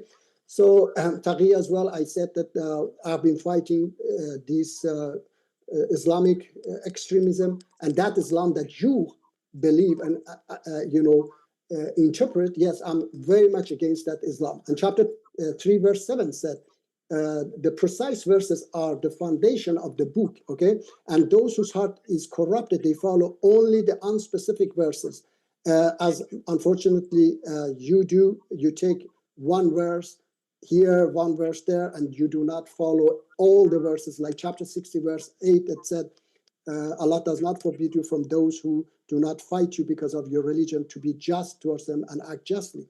So yes, unfortunately, yeah, brother Rashid, if you want to say something more. What was it? No, I think I. All right, so I'll continue in that case. I say chapter 42, verse 23, anyone who does good to others, we give more good for him in it. Chapter 22, verse 37, because you said Quran doesn't teach love, okay? Give good news to those who do good to others. Chapter 39, verse 10, ultimate good await those who do good in this world. Chapter 28, verse 77, do good to others as Allah has done good to you. There are many verses that I can read for you that Allah teaches me to be good to those who, do not fight you and expel you from your homes. Yeah, okay. Yes, and of course, I mean, I brought up multiple verses in my opening statements which were not touched upon. I mean, all the arguments that I brought, moral integrity, honesty, compassion, all that stuff, justice and equity and fairness and the treatment of orphans and captives and all that. None of those aspects were touched upon. Those I consider those to be good for society. All of those ones, which is the basis of the Quran. If you read throughout the entire Quran, yes, you will find military related verses, but when you read throughout the entire Quran, and then you were to summarize the repeated commands or the repeated exhortations within the Quran, what you will find is that it talks about one, the connection that one has to God and the connection that one has to the creation of God. And that in relation to how one treats, number one, how one treats one's parents. So right after God comes one's 15 parents, seconds. one's near relatives, and then comes the other people, the orphans, the needy, the wayfarer, the travelers, and the captives, and all those. But again, I consider those to be good for society, and those are what the Quran teaches predominantly. The other verses, they just come in places here and there, but they're not repeated all the time. So they don't form the core of the Quranic message.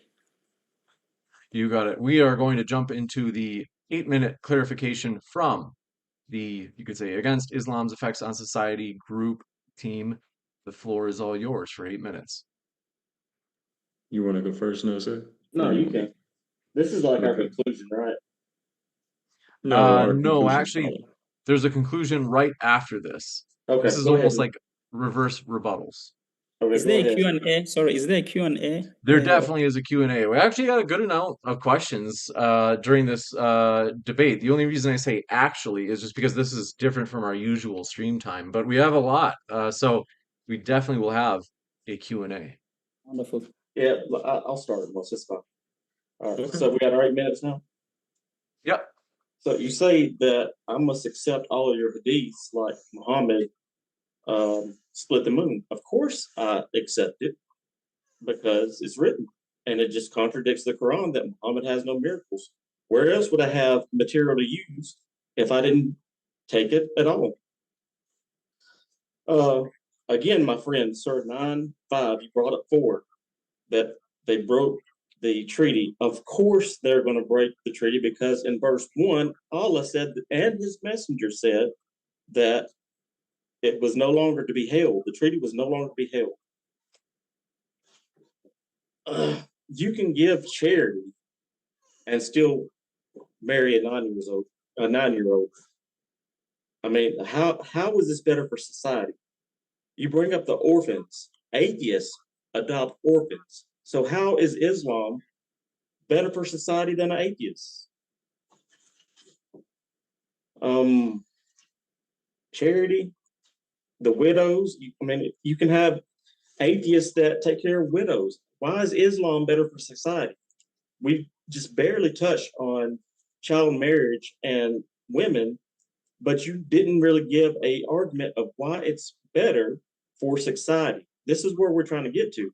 But you did make the comment, and I'm making this as the clarification because I asked you, is the mainstream Islam good for society? And you replied with, that's what you're fighting against. So that gives me my answer that no, Islam is not good for society until Muji converts all these other Muslims, these other Sunnis. So thank you for my answer. Go ahead, Mus.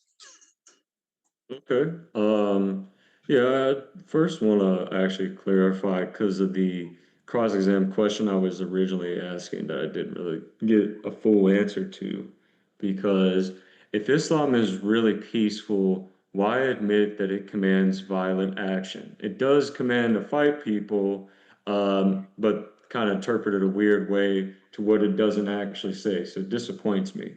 So I want to ask another follow-up question after that. You champion Quranic forgiveness verses, but do those verses legally cancel Hadad, Jizya, war verses? Are they private virtues alongside public punishments? Because I would really love it if you would cite the pre-modern jurist who would rule in favor that forgiveness abrogates Hadad, because those things are pretty clear, really fully explained in the Quran, but seems like we're not affirming what the Quran really says. So, and I really want to clarify a bunch of my points too, to begin with, because I mentioned in the very beginning, we are not here to redefine Islam. We're here to hold it accountable to its own sources. So when I mentioned Banu Qurayza and how the Muslims massacred their men, between 600 and 900 men, I held it accountable to Surah 33, which clearly says Allah cast a terror into their hearts. Okay, that is not peaceful. That sets a terrible example for an ideal, peaceful, and viable society when it mentions the most unpeaceful thing ever, killing people. That in no way is peaceful. Okay, so that's something to definitely clarify. And also, with conquest, considering in light of the fact that you fight for the cause of Allah, fight those who would. Matter of fact, let me read that verse one more time. It was chapter 4, verse 89. No, say, do you still have that up? Could you read that? Which one do you may read? Chapter 4, verse 89. It was on my slide for Gia. I don't Four, have it up sorry, anymore. 4 verse what again? 89. 89. Yep.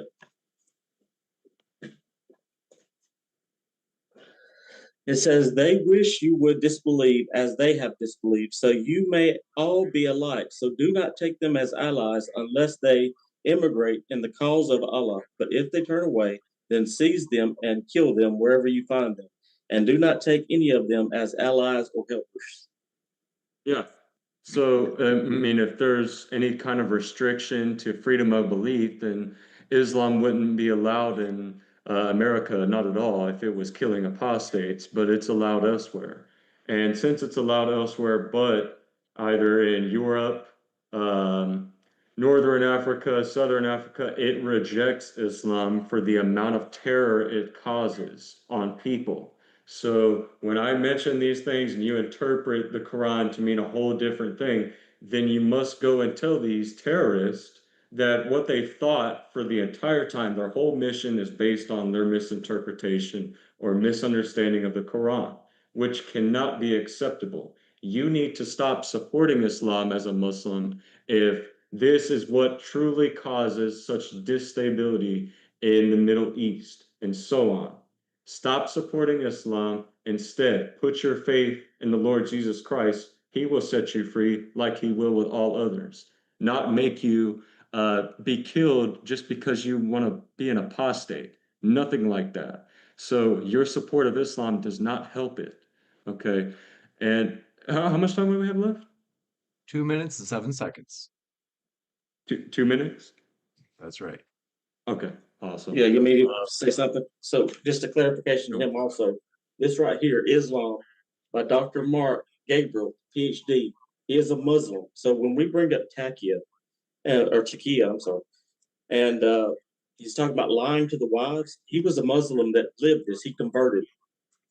So you can't say there's people that's misinterpreting what the Quran says or what the Hadith say. Go ahead, Mus. You know what? I think what I want to do here is actually re-show this. Because when I looked at all the data points to one source, historically, throughout history, Islamic teachings inspired conquest, forced conversion, persecution, leading to the decline of freedom and cultural diversity. None of these can be allowed in Islamic societies where it's prominent. You know, these guys were mentioning, you know, in a progressive, a viable and productive society, Islam gives that solution and really does produce this. But when we look at like some of the examples I rebutted with earlier, like Yemen, Afghanistan, you could go to the West Bank. I mean, Northern Africa, Southern Africa, these places are the most unstable ever. And the reason why is because of Muslims, not because of their misinterpretation of the Quran. It's their doctrinal belief that enforces their very actions. So, in light of every bit of that, where do we find that in the Quran, right? So, inspiring it comes directly from verses like 839, 9:123. Sharia punishments, 538, 24:2, 434. Apostasy, like we just read, 489, 16106, 533. We mentioned that one too. So if these people are just misguided and everybody else should just, and you know, no, instead of you know, not supporting Islam, we should just reinterpret it, or you know, we could just throw it out the window, be an atheist. Your option that seems the most viable is to produce some kind of new Islamic society instead of solving it with a better option. Islam doesn't teach any bit of what you guys believe it does. With that, we're going to jump into the closing statements before the Q&A. So thanks for your questions, folks. And if you haven't yet, you can fire a question into the standard live chat with just tagging me at Modern Day Debate. Otherwise, if you use a super chat, those get pushed to the top of the list for the Q&A. This one coming, I should say closings, we'll kick it over to Perfect Dawh and Rashid. You got 12 minutes split between you two. The floor is all yours. All right, thank you. I have to say, as I said beginning, many times I have said, you unfortunately you take Quranic verses out of context, and you take political actions also. You know, blame Islam for that. For example, you said Middle East, and I told you from beginning, if your countries, USA and Europe, especially USA and UK, didn't bring Ayatollah Fascist Khomeini to power in 1979 and support him until today, Middle East would be a peaceful, democratic region. Unfortunately, you just check Google, a single terrorist attack before 1979, you cannot find it, because you brought that Ayatollah Fascist Khomeini to power and helped him. Even I said, we have been fighting that regime in 45 years. Unfortunately, the West have been killing us, bombing us, and you know, so that we don't bring this fascist regime, you know, down and create a democratic, you know, society, country, because that democracy in Iran will spread into the entire Middle East, which the West doesn't want. They want to sell their weapons. They want to buy cheap oil. So please don't blame such a things on Islam, because, and then we have been fighting, and I am going to fight. Yes, I'm going to fight. Brother Rashid, we are fighting against these extremists, And yes, we will, finally we will defeat them in the future. And you said, for example, Bani Qurayza, again, you cherry pick, as I said, if you want to follow these fabricated hadiths, then you have to accept Prophet Muhammad split the moon as well, which you do not accept.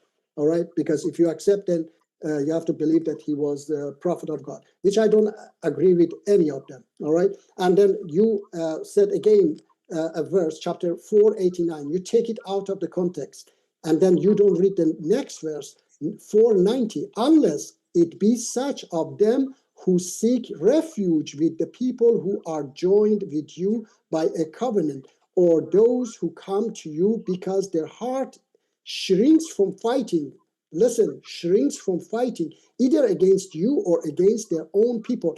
Had Allah so willed, He would certainly have given them power over you, and they would have fought against you. If they leave you alone and do not fight you, listen, most. If they leave you alone and do not fight against you and offer you peace, then Allah does not permit you to harm them. So please put verses into context. Don't take, as I said, chapter 3, verse 7 says, those whose heart is corrupted, they follow only the unspecific verses, interpret it in their way because they want to create confusion. And that's what you want to do, unfortunately. You don't read the next verse and next verse that says Allah, these things that Allah does not allow you fight those who fight you as long as they fight. And if they stop fighting, you stop fighting too, because Allah does not like those who transgress. So please don't take verses out of the context. And I want to say fast, after this debate, I will continue on my channel. I go live so that if you would like, you can join me or anybody in the chat. If you want to join, please join, and we will continue there, and we will discuss more. Perfect Dawah. So, and I go live every Saturdays as well, 6 p.m. UK time. Brother Rashid, you want to add something, please? You are muted. James, how much time do I have left? Do we Okay, have he's gone. You can talk. for now. But yeah, it seems to me that this issue of chapter 9 is difficult for our brother Nos here to understand. So I'm going to read it from the first verse so that he gets the context, because it doesn't seem like giving him the information. It seems to be going in one ear and coming out the other. So here we go. Verse number 1 of chapter 9, a dispensation granted from God and his messenger to those with whom you made a treaty among the associators. So there are certain people whom he made a treaty among the associators, not all of them, among them. Then it says, travel freely throughout the land for 4 months, but know that you are without the ability to undermine God, and that God is fully determined at debasing the perfidious or the kafirin. Similarly, an announcement from God and his messenger to mankind on the day of the greater pilgrimage, that God is free from the associators, and so is his messenger. If you, the associators, turn repentant from your ways, then it will be better for you. But if you turn away, then you should know that you are without the ability to undermine God. Give thou glad tidings of profit of a painful torment to the kafirin, or the perfidious, or the disbelievers, as is also translated, with the exception of those with whom you made a treaty and who did not betray you in anything at all. This is the continued conversation. And they did not betray you in anything at all, nor assisted anyone against you. You are to thence fulfill their treaty until its duration. Until its duration. For surety, God does love the considerate, or the muttaqin. Then, when the sacred months have worn off, then kill the associators wherever you find them. Now, why? Why is it that after the sacred months? Because the sacred months, you are not supposed to fight. Okay, that's why now that the months have gone, there's the fighting can begin again at this time, and seize them and besiege them and lie in ambush for them at every place of ambush. But if they turn repentant from their ways and uphold the salah and give the zakah, then leave them their way, as assuredly God is indeed forgiving, merciful. If one of the associators is to ask you, of the mushrikeen, is to ask you, O Prophet, for neighborliness, then treat him with neighborliness until he hears the words of God, and then make sure to ensure his safety and security. That is because there are people who might not know. How can the associators ever have a treaty with God and with his messenger, excluding those with whom you already made a treaty in the vicinities of the inviolable mosque? As long as they are true to you, then you too are to be true to them, as assuredly God does indeed love the prudent. How can there ever be such an arrangement? Especially since if they had gained the upper hand over you, then they never would have looked out for any ties of kinship that concern you, nor respected any patronage. They merely please you with their mouths, whereas their hearts are in refusal, as the majority of them are lawless. They have traded the signs of God for a small price and have hindered people from his path. Terrible is what they happen to be doing. They would never look out for any ties of kinship nor patronage, especially if it pertains to a person of faith, and it is such who are truly the transgressors. But if they repent and uphold the salah and give the zakah, then they are your brethren in the religion. And thus do we outline the signs for people who might not know. If they, however, violate their oaths after having made their treaty and revile your religion, then fight the archetypes of the kuffar. So again, I do not understand why this is a difficult concept to grasp. If you read all those verses and put them together, you can clearly understand what was going on at the time. There was treaty that had been broken by the other group. But I won't touch on that so much. James, how much time do I have? 3 minutes and 54 seconds. Wonderful. And then Mus kept bringing this verse in verse number 89, which also Brother Muji also talked about. And he tells you exactly, he is reading the part from the part where it says that, and that, let me look at it here because let's see here, it was in chapter 4, verse 89 that he kept bringing up. Let's see. Yeah. Yes. So he keeps starting from verse 89 where it says, they wish that you would act in denial just as they act in denial, or they wish that you would disbelieve just as they have disbelieved. Who's they? Why doesn't he say who they are? And then later on, he says, it says that so that you can be, they wish that you can act in denial just as they act in denial, so that you could be on equal footing. Then it says, do not ye take allies. And I already explained this word to them, allies from among them until they emigrate in the path of God. Why do they need to emigrate? Where are they? So they cannot be in the place where the prophet is if they have to emigrate to where the prophet is. So they're at a different place. And if you read the verse that comes before that, you would understand who is they that is being talked about in that verse. But for some reason, you're skipping that part and just going straight to they. The verse begins at 88. Read from 88 and continue. This was a situation in which the people were divided concerning the hypocrites. These were people who were living with the Muslims in Medina, and then they decided to betray them and go to the other side.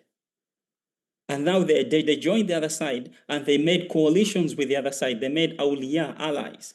And now, once they have gone the other side, they are the enemy, because now they're fighting these people who are back in Medina.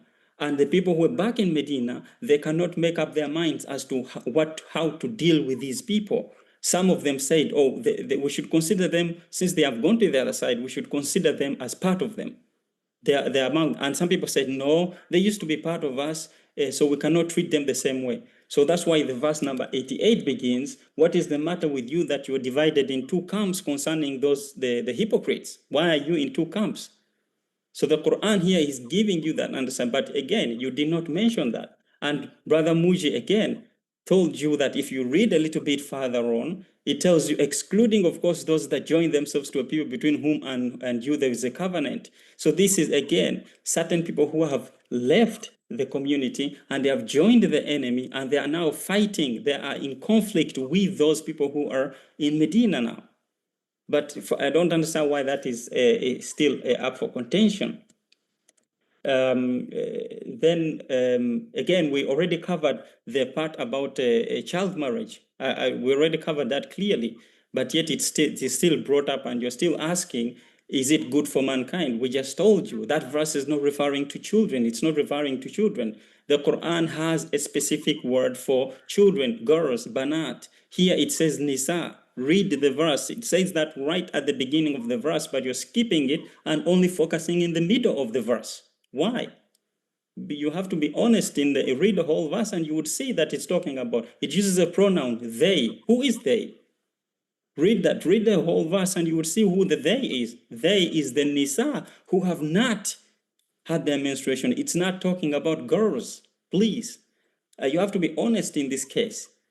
And we explained that it's still not good enough. Sorry. Yes, that was it. Thank you.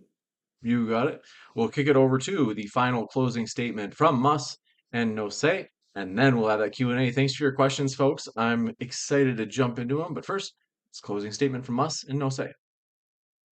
Hey, James, I'm going to turn my camera back on if that's okay. You got it. Awesome. Should be good now. Yeah. Awesome. Okay, so from what we looked at today, I think we've walked through more than 14,000 years, or excuse me, 1,400 years of Islamic history and its also modern legacy. We've examined all kinds of wars, laws, punishments, and verses not through rumor or bias, but through Islam's own text. Like we said, we're not here to redefine it. We're here to hold it accountable to its own sources. This pattern is not unmistakable. Wherever Islamic authority is held, where the Sharia is mandated, all of the freedom is gone. The conscience of freedom is crushed, and violence is what succeeds ultimately. There is no sanctified prosperity in an Islamic society. So to solve this, our opponents are thinking we need to reinterpret Islam to make it more peaceful instead of reject it.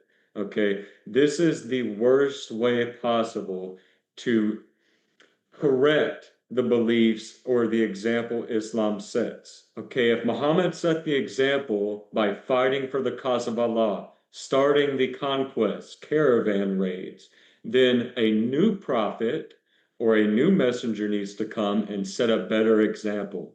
Or Allah himself should reveal a new revelation and give us a better example to follow, since Muhammad ultimately failed. So my opponents may tell you that true Islam can mean peace, but I mean, throw it out the window. Islam means submission, at least in linguistics, not peace. And that's exactly what Muslims are told to do. Be a good servant of Allah, submit to him, do every bit of his commands, submit to the prophets and obey their every word, like chapter 4, verse 64 through 35. So the Quran does not say, blessed are the peacemakers like Jesus does. Instead, it says, fight those who oppose Allah alone and his messenger fight those who oppress Allah and his messenger until religion is for Allah alone. You read that chapter 9, verse 29. Also, go ahead and read chapter 8, verse 39 as well. So this foundation of peace in Islam is non-existent. Non-existent at all. So I really wanted to read this when I closed it out because we had planned to read a little bit more than we already did. So when I wanted to close, I wanted to give a hard truth.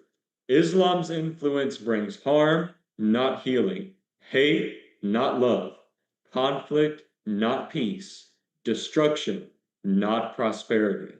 So in conclusion, we decided from our ethical evaluation, yeah, Islam is directly negative for society, at least in any principle you can compare it to of moral or ethical good.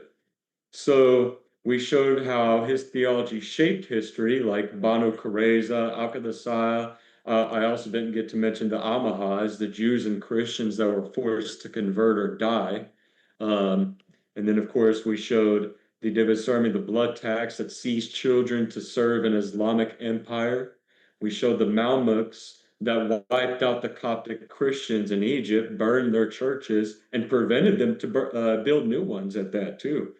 So these aren't just my misunderstanding of Muslims that also misunderstood what Allah actually revealed. This is the direct invocation of what the Muslims were inspired to do by the doctrine of Islam. So, in contrast, that with Christianity, Jesus said, love your enemies. He refused, Jesus absolutely refused to build his kingdom by force. But that's what Islam did. It spread by the sword, by the influence of Allah and his messenger.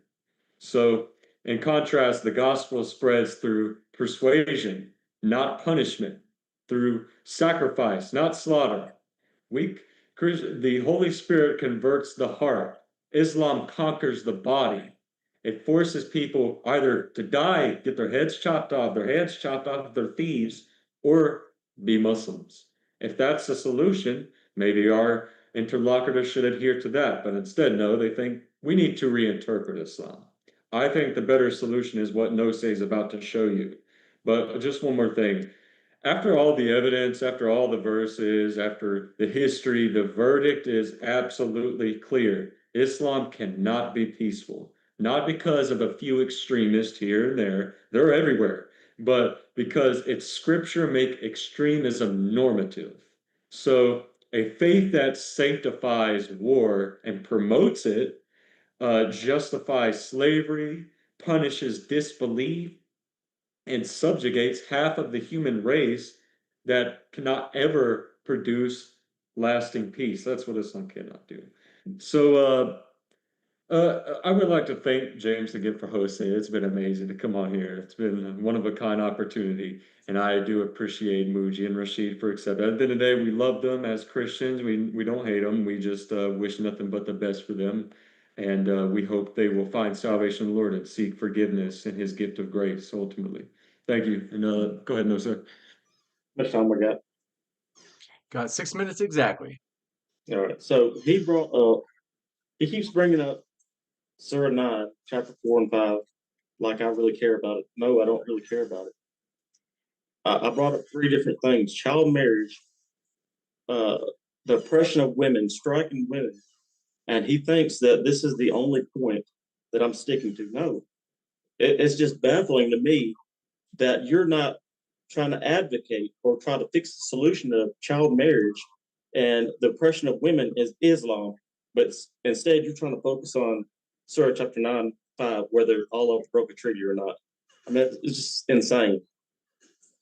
I mean, you've thrown the Hadith science out under the bus. You've thrown your scholars under the bus. You have admitted that you do not have the majority view of the Quran, the Hadith, and the Tafsirs. And that's where the problem is. If you cannot see it for what it is, I don't know what to tell you. The Sunnis take from the Quran, the Hadith, and the Tafsirs. This is where you get child marriage. If you say there is not child marriage in Islam, you're delusional. If you say that it's okay or not okay for a man to strike his woman in Islam, then you're being a blind eye to Surah 434. You're not taking it for what it really is. You're trying to sweep everything under the bus. I don't understand why.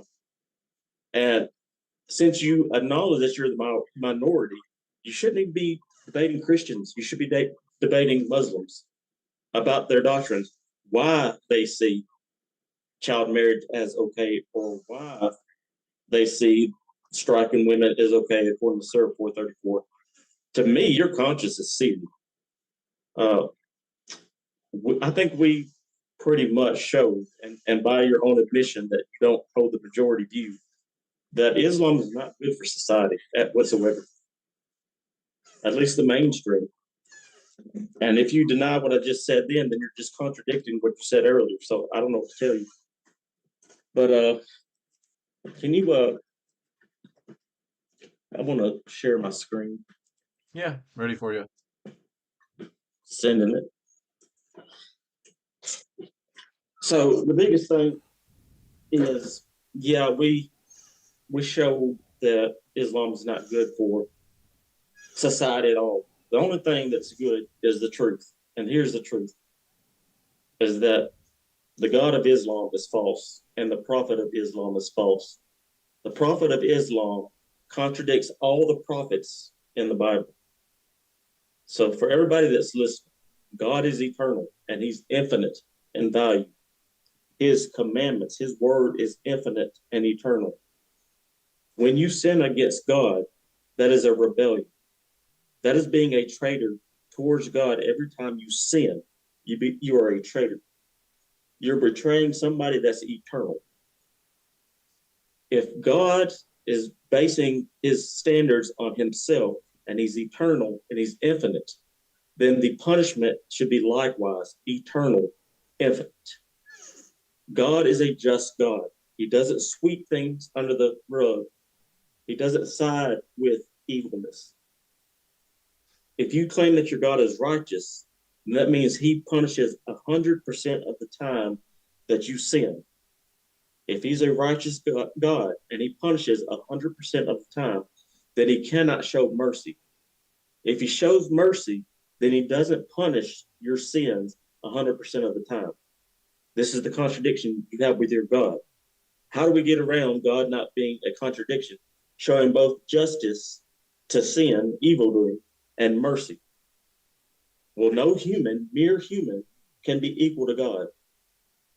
But his son, his word that became flesh, who dwelt among us, was truly God and truly man, Jesus Christ, who was born of a virgin, walked a perfect life for 33 years, went to the cross. Why did he go to the cross? If my sister was in the middle of the road and I saw a car barreling down about to hit her, I would run, push my sister out of the way, sacrifice my life so she could live. God saw that there was no redemption for us and that judgment was coming. So what did he do? He took on flesh. He paid our sins on the cross because he's truly man, truly God. He's the only one that can forgive all sins through the sacrifice.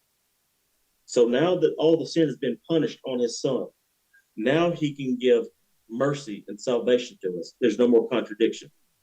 Anybody that preaches anything outside of the gospel is a false religion. You need to understand that. Thank you for my opponents. James, thank you. People just realize that Christ is the only way to heaven. You must believe in him. If you have anything to add to it, go for it. Yeah, how much time we got? 20 seconds left. All right. Thank you. Love you guys. And, we let God's will be done here and his glory be shown. Nothing apart from that. We want none of this to be done for the sake of argument. And again, we wish nothing but the best for Muji, Rashid, and any other followers of this peaceful Islam, and even followers of Islam at all. So God bless them. God bless Muji and Rashid. Thank you, guys. Thank you very much for that conclusion. We're going to jump into the Q&A, folks. So if you happen to submit a question, we do appreciate that. We're going to jump into them right now. But first, really quick housekeeping stuff. First, linked at the top of the live chat right now and in the description box, Monterey Debate has our 2-day debate conference. These are almost all religion debates because last time we said, hey, the religion debates day had way more people. That's what people want right now. So check this conference out as it's basically 2 days of almost nothing but religion and atheism debates. Folks, it's going to be a blast. You can use the code 25live to get 25% off your ticket. It's going to be an epic event. Come out and not only see your favorite debaters debate, but also get to meet them. Now, if you're like James, one last little housekeeping thing. Like, James, I'm sorry, I just can't make it. It's just not practical this time. Maybe another day. We got good news. If you become a channel member at the final word level, which is just $14.99 a month, you get to watch the entire conference. That's included with that membership. If you want, if you're like, hey, I'm frugal, James, don't worry about it. Join the membership, and the day after the conference, just cancel it. Like, I'm not offended by that. It's only $14.99. You get to see the entire conference live. So, from the comfort of your own home, while you're eating popcorn, ice cream, or both? Check it out. Channel memberships, you can click that join button. With that, the first question from an honest doubter says, for all, is God transcendent or beyond concept? Or maybe you'd answer differently on each of those questions. Is God transcendent and beyond concept? Yes, he is. He's beyond human comprehension. Anyone else? I agree got with this too. This one from, and jump in if you want to say anything. I don't want to move too fast. Eeyore, let me know if I'm pronouncing that right. It says, if Muhammad is in hell and if Isa is in heaven, which one shows the better path? Muslims.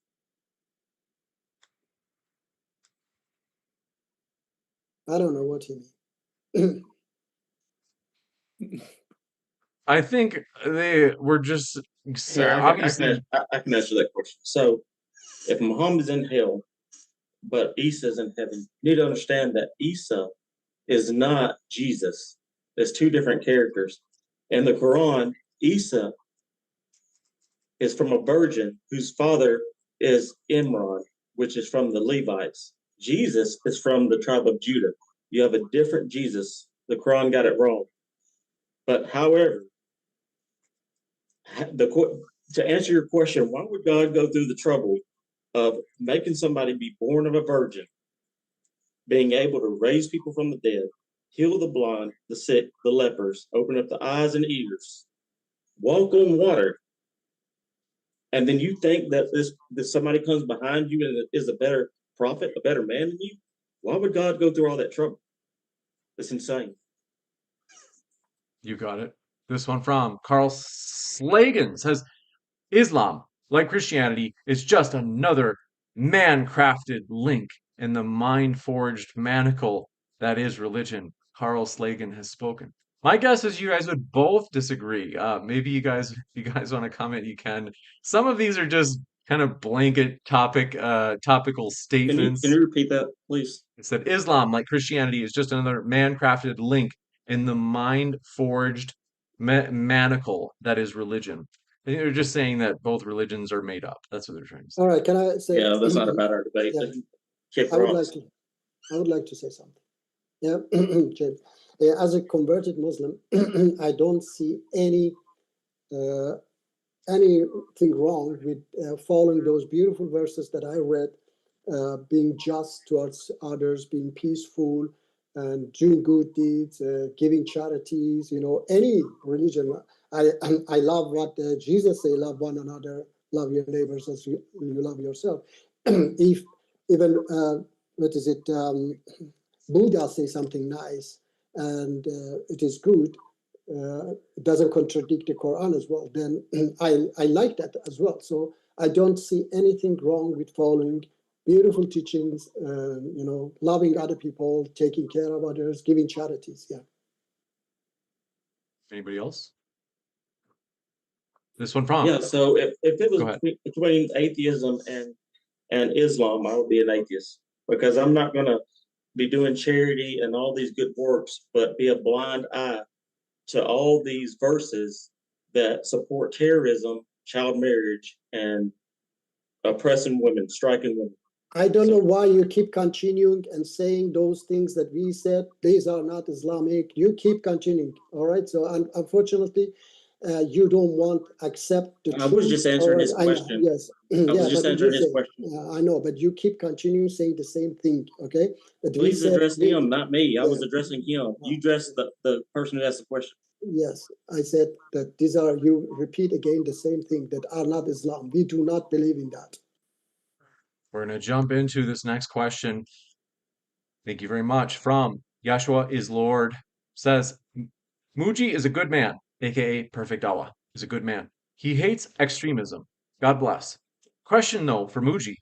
You accept some hadiths. What objective way are you able to choose which Sahih teachings are true, quote unquote, Islam, and which are false? All right, I have said it many times. When the Quran says no compulsion religion and a hadith says kill apostate, I say that goes against the Quran, so that's why it is false.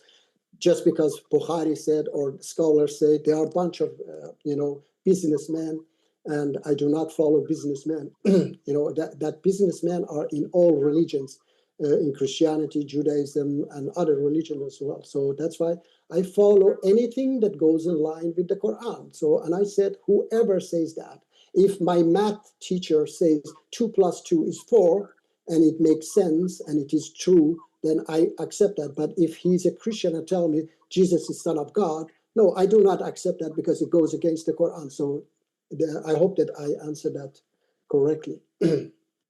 You got it. This one from, do appreciate it. Dark Ginger 33, he says, Taqiyya, a concept that allows Muslims to lie, deceive, and hide their beliefs if it helps to spread Islam or its agenda.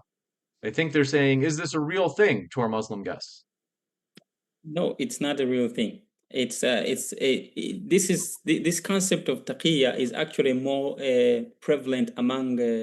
It has been used by some Shi'is within Shi'ism. There is traces of it there.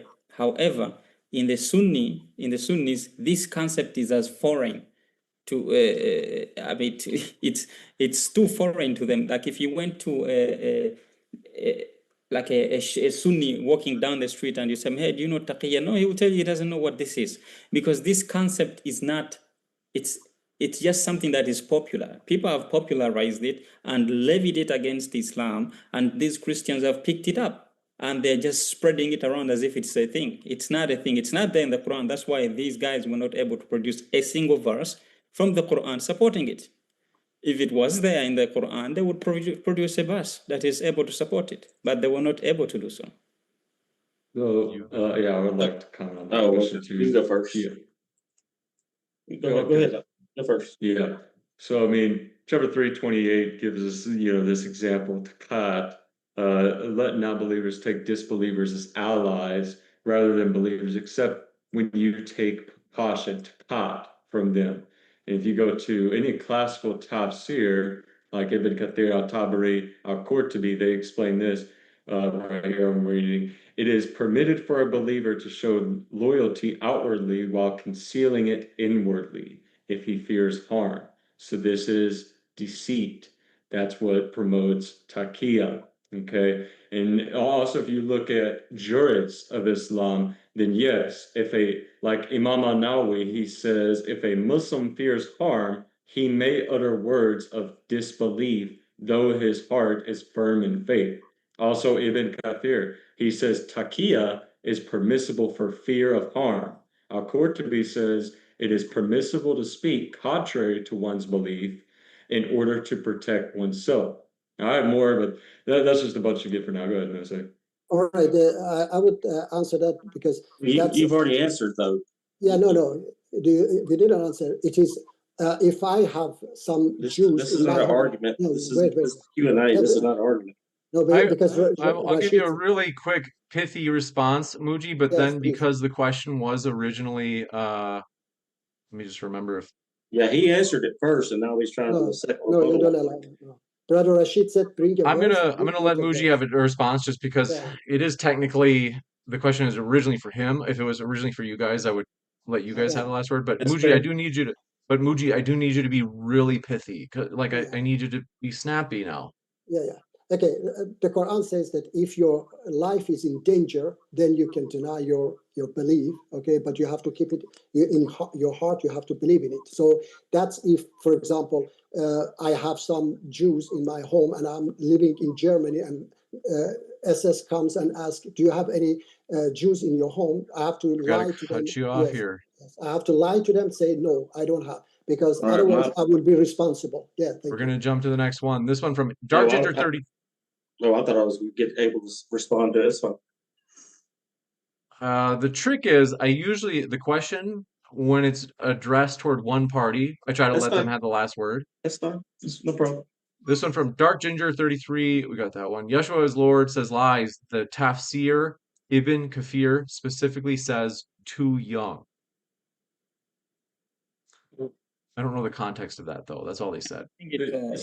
That's true. Yeah. So in the Tafsir of Ibn Kathir and Ibn Abbas, It literally says that they asked the messenger or the prophet, what about the or it said, what about the ones who have not menstruated because they are too young? That's the way exactly how it's put. Okay, to that I would say, why didn't they say person who asked the prophet not look in the Quran if it was there? If this thing was there in the Quran, as you said, why did he go to the messenger and ask him? Why didn't he just go to the Quran and see this thing that you were saying? Bro, why would anybody in the first place be asking about a young girl that No, who you're not hasn't understanding. menstruated? You're not understanding my question. You're not understanding my question. Don't do that, please. You said since you hold that hadith that it's true, this man goes to the messenger and asks if they are too young, what about them and they have not menstruated? So my question was, why would he go to the messenger? Because I'm trying to get you to understand that the Quran and the hadith, or these so-called interpretations, they don't align. That's what I'm trying to understand. So the answer to that is there are people who are actual pedophiles in the world, and if they had a government they can go to and say, is it legal for me to have a child? And they say, yes, You didn't it's answer. okay. That's exactly what they were doing with Muhammad. Is it okay if we have children? You're not answering. It's a simple I've answered the question. No, You didn't he answer said, it. he said that if it was in the Quran, why they should go to the Prophet Yeah, Muhammad? Because it it's is very not in the simple. Quran. I'm As trying to simple as show that. you that there's a disparity between the interpretation that you're reading and what the Quran says. It makes no sense that this man, Ibn Abbas or whoever he was, would go to the messenger and ask him about pubescent girls who are too young to menstruate. If that was already revealed in the Quran, he would just look in the Quran and just take that. Why ask the And messenger? explain why child marriage is in Islam. Explain that.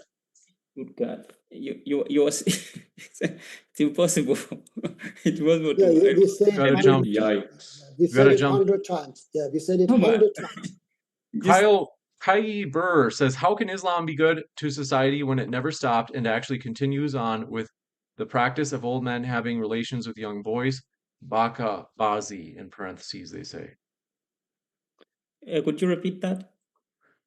They say, how can Islam be good to society when it never stopped and actually continues on with the practice of old men having sexual relations with young boys? Parentheses, Baka Bazi.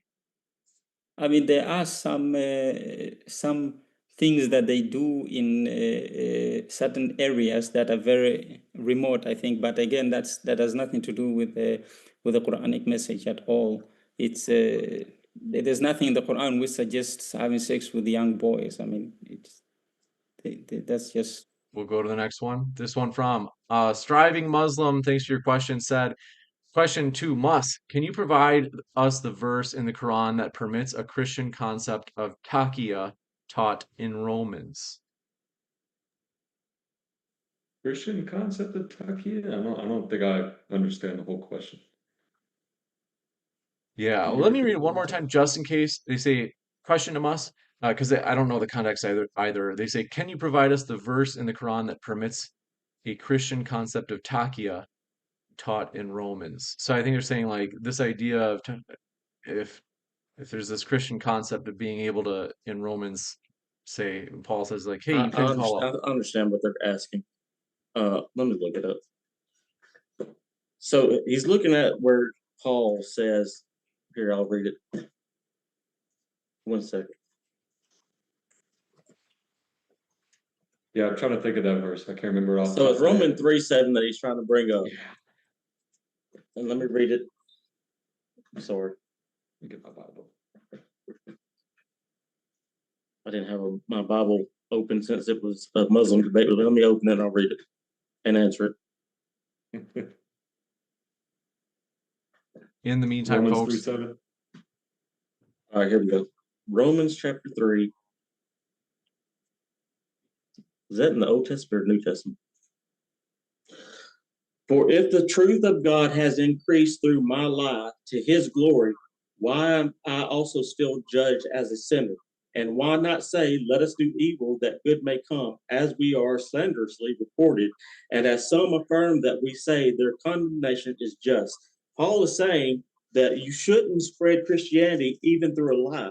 That's why Jesus rebuked the demon that claimed that he was the Son of God, because he doesn't need anything demonic to affirm who he is. He only allows truth to do that. So there's your answer. You got it. This one from Do Appreciate Your Question. Big League Drew says, is the Kaaba, parentheses black cube, actually Saturn worship? Can I answer that? Yeah. Yeah. Actually, Kaaba is, as I said in my opening, that is a place that we turn towards and say to God, show me the right way, right path. And I said in my opening that we live in a jungle world, that the strongest one get the most and weakest one get little or nothing. So God wants us to live equal, and Kaaba is the what happening there in Hajj is a symbol of equality. So that's the way God wants us to go to and get out of this jungle world that people do every bad deeds to gain wealth and power. And I have to say something that Moss said, that why I don't debate extremist Muslim. I've asked many times. I've asked James to arrange a debate. Haven't I asked James to arrange a debate between me and Daniel? I call him ISIS Jew, and unfortunately, yes, you were not interested. So I have been debating these people, and I have even traveled from Sweden to London to debate them. So I'm fighting them. So don't think that I'm just debating. I don't think I said that, but okay. Yes. Yeah, thank you. This one from Big League Drew says, chaotic spirituality is greater than organized religion. You know, some of these are just statements. I don't know if you guys want to respond, you can, but you're just like, Good obviously luck. I disagree. Yeah, good luck. Spirituality.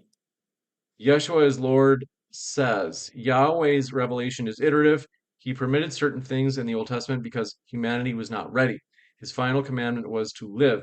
Allah revelation came 700 years later and contradicted this. Is that a statement for us? I mean, that's really not. I mean, that doesn't show anything. Just because the prophet comes after a certain revelation, that would imply that just because a prophet came later, that means that that prophet is wrong or that prophet is not true. Just because he came after Jesus or just because he came before Jesus or something like that, that doesn't mean that that prophet is wrong.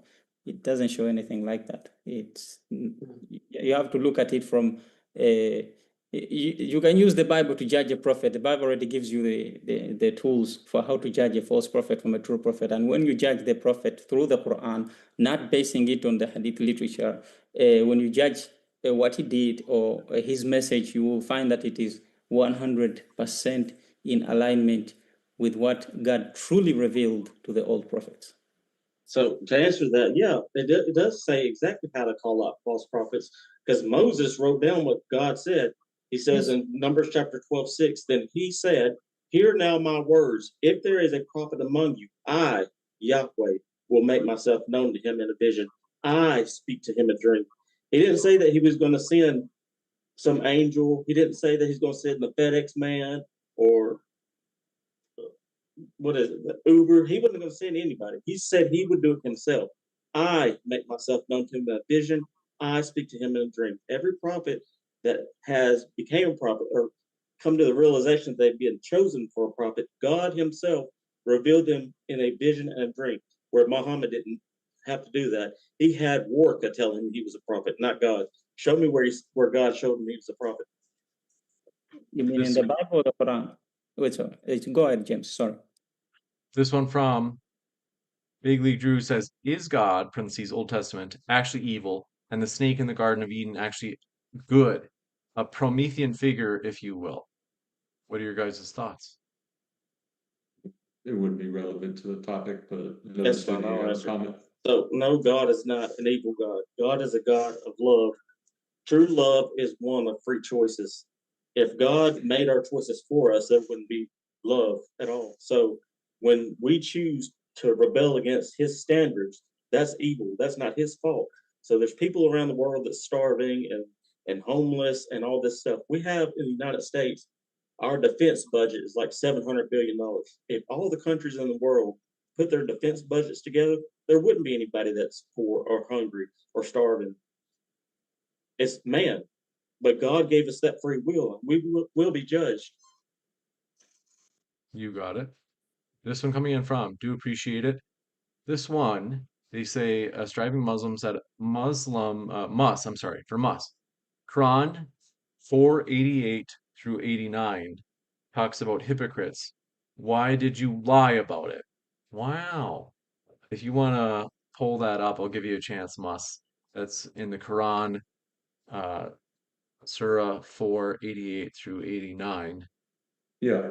So I quoted this earlier. Yeah, the legal, at least jurist, would say this is in context of capital punishment for apostasy. So there's no lying about this. So whoever changes his religion is the cross reference Ibn Kathir uses. Whoever changes his religion, kill him. Um, I mean, yeah, read verses 90 through 91, striving Muslim. But if they withdraw from you and do not fight you and offer you peace, then Allah has not granted you a way against them. This qualifies the command. Lethal force only applies only to those engaged in hostile aggression, not peaceful dissenters. So when we read this, yes, the command is against those who are participating in active treason during combat, not just mere disbelief. So this is a command for apostates to be executed without a doubt. So there's no lying about it. You got it. This one from, do appreciate it. Strikes again. Big League Drew says, the lips of wisdom are closed, except to the ears of understanding. Thank you for that. And this one, what are you doing over there, Big League Drew? You just waking up? Are you on something? Our league says way more people run away from Muslim countries than to them. All right, can Muslim I say countries. something? Yep. Yeah, okay. And I said it many times, and I say it again. Yeah, when Western countries, they support dictators in those countries and create conflicts because they want to sell their weapons and buy cheap oil. Yes, of course, people like me have to run away these dictators that you put in place. And it's not just Muslim countries, it's Latin America, entire Latin America. Many people want to run away those countries, and they are so-called Christians as well. And many African countries who are majority Christian countries, and people also want to run away because there are countries who want to exploit these countries and they support dictators. So please don't mix religion with politics, okay? And I said this is a jungle war that people want to gain wealth with any means. Yeah, thank you. You got it. This one actually, I think that's all of our questions. I do want to give a quick plug. Housekeeping wise, folks, as you can see at the bottom right of your screen, Modern Day Debate is getting on college campuses. If you're part of a college campus and you're like, hey, we'd love to host a big debate on our campus, maybe inspiring philosophy or David Wood, whoever it might be, Daniel Hukikachu, is if you reach out to me at moderndaydebate@gmail.com, we'll help make it happen. Modern Day Debate has done a lot of in-person debates. We know the process well, and we're like, hey, let's make it happen on your college campus. As you can see at the bottom right of your screen, if you want to start a Modern Day Debate chapter, you can. But maybe you're like, hey, well, actually, we already have a Ratio Christi or a TPUSA, whatever it is. Cool, that'll work too. But email me at moderndaydebate@gmail.com. I want to say a huge thank you to our guests. It has been a tremendous debate. We're just glad that you guys have been here with us today. Mus Nosce, Muji, and Rashid, thank you for hanging out with us today. It was a great debate. Can I say something Yes, sir. fast? Thank you for the opportunity. I mean, sincerely, thank you, Muji. And, thank you. And thank you, James. Yeah, thank you very much. I just want to say I continue on my channel. If anybody want to join and talk to me, or else every Saturday, 6 p.m. UK time, I go live on my Perfect Dawah channel. So please join and continue talk. I go live right now. Thank you. You got it. Yeah, thank you, James, for this opportunity as well. Thank you. Thank Yeah, you. no, God say, bless do you. you want to host a after party at all? I don't know. Yeah, we'll do it somewhere. But I'm live now. You can join if you would like. You got it. Well, our guests are linked in the description box, so you can check out their links to see if they are hosting a show or not. But I want to say thanks again to our guests. They're the lifeblood of the channel. We're glad to have them here. And then I will be back in a moment, folks, to let you know about upcoming events, including DebateCon 6.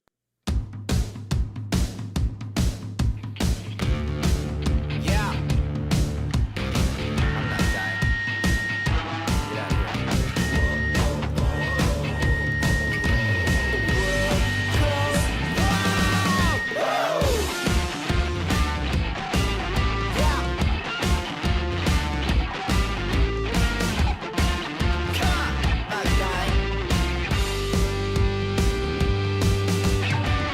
We're dancing in the street. There's nothing left to eat. We're on a winning streak. Amazing. My dear friends, DebateCon 6, it's coming up fast. Oh, that's right. Let me open this Zoom window and you can see me again. If you click the channel memberships link, you can either click the word join, it's near the subscribe button, or the pinned chat right now, it's pinned at the top of the live chat, is you can become a member. If you become a member at the final word level, you will get to watch all of DebateCon 6 from the comfort of your own home for $14.99. Usually, if you guys are familiar with like a pay-per-view, we were originally thinking like this is like something that like we should like people would probably be, happy to pay like, $39 or something, $25. We were like, hey, let's make it as affordable as possible for our members. We do appreciate you guys being members. We're going to read off the members in just a minute. And do want to say thank you guys for all of your support. There are a million ways you support this channel, and I can't thank you enough. Hitting like even, that is a nice way. We do appreciate your support. Also, hitting subscribe. Also, your super chats. Thank you for becoming a member. Agrilapolis, thanks for being a member. Appreciate that. And we're going to read out our members list. So right now, these are our members at the debater level or the final word level. And this has been growing rapidly. So we're excited about that. Thank you guys for your support. And hey, if you're at the debater level and you're like, hey, I'm thinking about DebateCon, I can't make it personally, but you can actually just upgrade to the final word level. And voila, you get to see DebateCon 6. These are our members at the debater level or the final word. So I'm just going to sort this out. Toadman, Alcatraz, Trigger Gaming, MC Natty, Desert Shadow, Josh Gardner, Agrilapolis, Jeff C, Kokomo, CCS Element, Bigly Drew, thank you for being a final word member. Madi 3, thank you so much. Matt League, Evan Lundstrom, Hot Tuna, T, Yaksh Fine. Am I saying that right? Let me know. Gino Biscotti, thank you so much. Mortem, Jordan Walsh, I Killed Earl, Sheery, thank you for being a member. Ty Shira Eubanks, and these are again at the debater or the final word level. There are different perks. Check out the memberships and just look at the perks. We do have a lot. We basically consolidated our memberships where we were like, hey, we got like 6 different membership levels. This is just confusing.